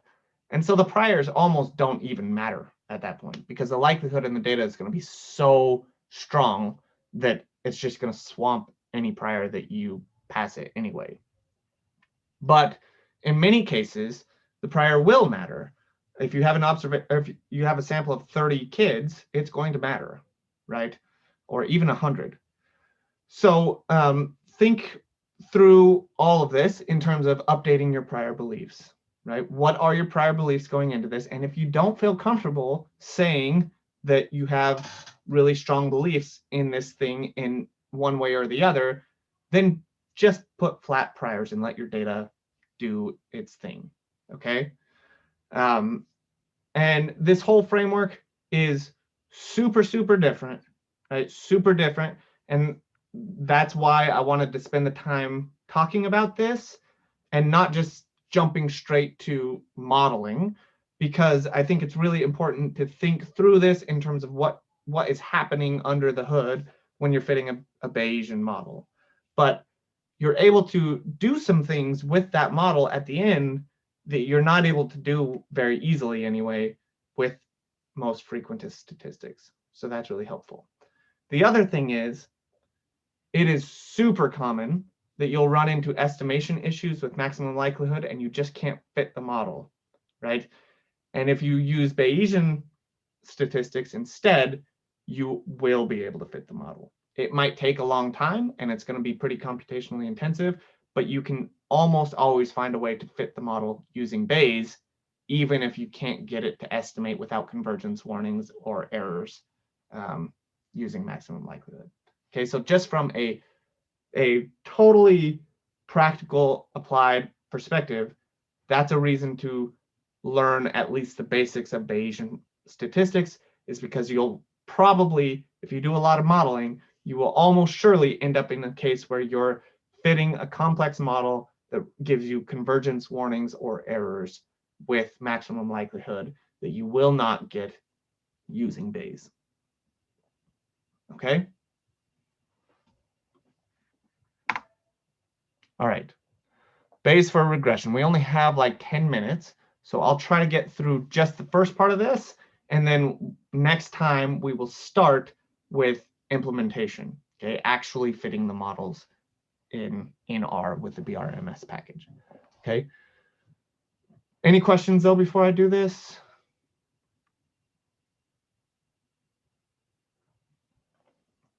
Okay. Okay, in the case that we just did, it's about as simple as it can possibly be, right? We're trying to estimate a mean and we have a known variance, okay? That's not typically the case, like ever, really. So our posterior is defined this way, as I've shown a couple of times now, right? The likelihood times the prior divided by the average likelihood. This is, again, just a scaling constant. When we just had a single parameter, this was tractable with grid search, right? But with even simple linear regression, we now have 3 parameters to estimate: the mean, the slope, and the residual variance, okay? So our Bayesian model then looks like this, where we're trying to find the probability of X given, or the probability of these 3 parameters given X. Okay, so this is, again, this is the part that I was saying the sample is assumed fixed. So we're saying, what's the probability of different parameters, different combinations of all 3 of these parameters given X? Okay, and this top part looks basically the same as before, right? Except that we have now 3 parameters, but the denominator is pretty gnarly at this point, okay? So estimating this thing with grid search is going to be really, really difficult. So rather than trying to compute all of these integrals and things, we just simulate data from the joint posterior distribution, okay? And joint meaning, so if you think about just 2 parameters, let's say the intercept and the slope, right? You could think of like an x-axis. Well, let's go all 3 parameters right now. Okay, the x-axis would be different values of the intercept. The y-axis would be, well, no, just 2. The y-axis would be the likelihood, okay? And then you would have a z-axis, which is the values of the slope. Okay, so you have values of the intercept, values of the slope, and then the likelihood of the data under different combinations of those 2 things. Okay, what you would get in the middle is some hill. Okay, and that hill is the joint distribution. So you have a whole bunch of different combinations of the intercept and the slope, and each of those combinations has a different likelihood. Okay, and when you put all of them together, that's where you get this like hill. Okay, the joint posterior is that hill, And what you're going to do is basically construct that joint posterior, but rather than computing the entire thing, you would just sample from it. Okay? So this sounds a bit like magic. What we do is called Markov chain Monte Carlo. Okay? So what we're going to do is basically we're going to create a Markov chain, which is going to say start at some random place and then use information from there to jump to a new place. Use information from there to jump to a new place. Okay, so that's the Markov chain. And the Monte Carlo sampling is it introduces some randomness to this. Okay, so it's not purely like sort of straight line. So this is kind of going back to what I was saying. You can imagine the posterior distribution as a hill. Okay, in reality, it's like this n-dimensional hill, right? But if you get beyond like 2 dimensions, or 3 dimensions really, I don't know how you visualize that. So we'll just think about it as a hill, okay? And we start by setting the parameters at some random spot, okay? Then we're going to sort of jump around that hill in a way that is making it so that we get as complete a picture of that hill as possible, okay? So the way that we jump isn't going to just be totally random. We want to jump around so that we're jumping mostly at the top of it, right? Where the points are most likely. But then we want to jump around the sort of contours of it as well, so we get a complete picture of this thing, okay? So each time we're in a space, we're going to basically have a candidate spot that we could jump to, okay? And then we're going to include some randomness to say, should we jump to that spot or not, basically. That's for the specific one we're going to be doing. So we will be using what's called Metropolis Hastings sampling. And I have a script that I included. I put it on Canvas, and it's in the GitHub repo. But it walks through Metropolis Hastings sampling for simple linear regression. All right. If you're interested in doing, like in learning more about this, I would recommend looking at that script and going through it line by line, okay? But that is not required at all, okay? This is getting really in the weeds, and for us, right, for most of us, we are applied analysts, right? We're going to be using this stuff to answer our research questions, right? And so this part of it is sort of like understanding how to estimate maximum likelihood, right?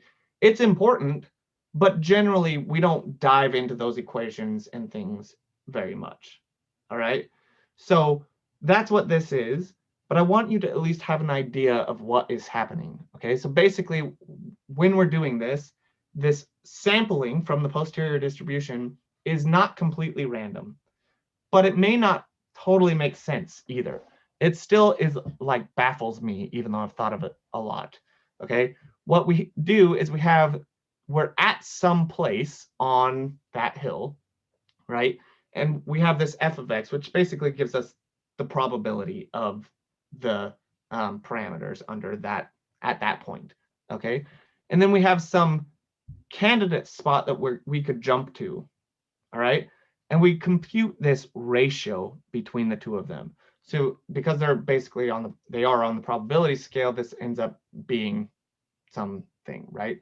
So this is going to fall between 0 and 1. And then we generate a number from a random normal distribution or random uniform distribution that falls between 0 and 1. Just a completely random number, okay, from 0 and 1. And if this alpha number that we calculate up here is less than alpha, then less than or equal to, then we make that jump, okay? And if it's greater than that, then we reject the candidate and we stay where we're at. If you do this enough, what you end up doing, so this is sounds really weird and complicated, but if you do this enough times, what you end up with is samples from the joint posterior distribution that conform to the probability density of that posterior. So basically the shape, okay? So you have some hill and you go into that hill starting at a random spot and you jump around a bunch, but you're doing it in this really kind of weird way. But if you do it enough times, what ends up happening is you end up getting a picture of that hill in the form of samples, basically. Okay, so that is super, super complicated. As I said, there's this script that you can walk through if you'd like, but don't worry about it if it just sounds overwhelming to you. What I want you to take home, basically, is that we don't estimate the posterior distribution directly. Okay, what we do is we essentially draw cases from, we sample from the posterior distribution. Okay, so so in this script that you can walk through if you want, I first simulate some data. This is actually from a blog post. I linked to the blog post also. I changed the script a bit so it uses 4 chains instead of 1 chain and uses tidyverse. But you can walk through that if you want, but don't worry about it if you don't want to. Again, basically the main message I want you to take home is that we use this thing when we're using Bayes. We use Markov chain Monte Carlo sampling with Metropolis Hastings sampling algorithms specifically. And we're not estimating that posterior distribution directly. We are drawing samples from it and making inferences from those samples. Okay, so we can revisit that a little bit when we start next time. But next time we will talk about implementation with BRMS, and we will hopefully get to binomial logistic regression as well. Okay? All right. Don't feel too overwhelmed. It's okay. All right, I'll see you next time. Oh, and homework 3 is assigned. So. Thank you. Yep, thank you.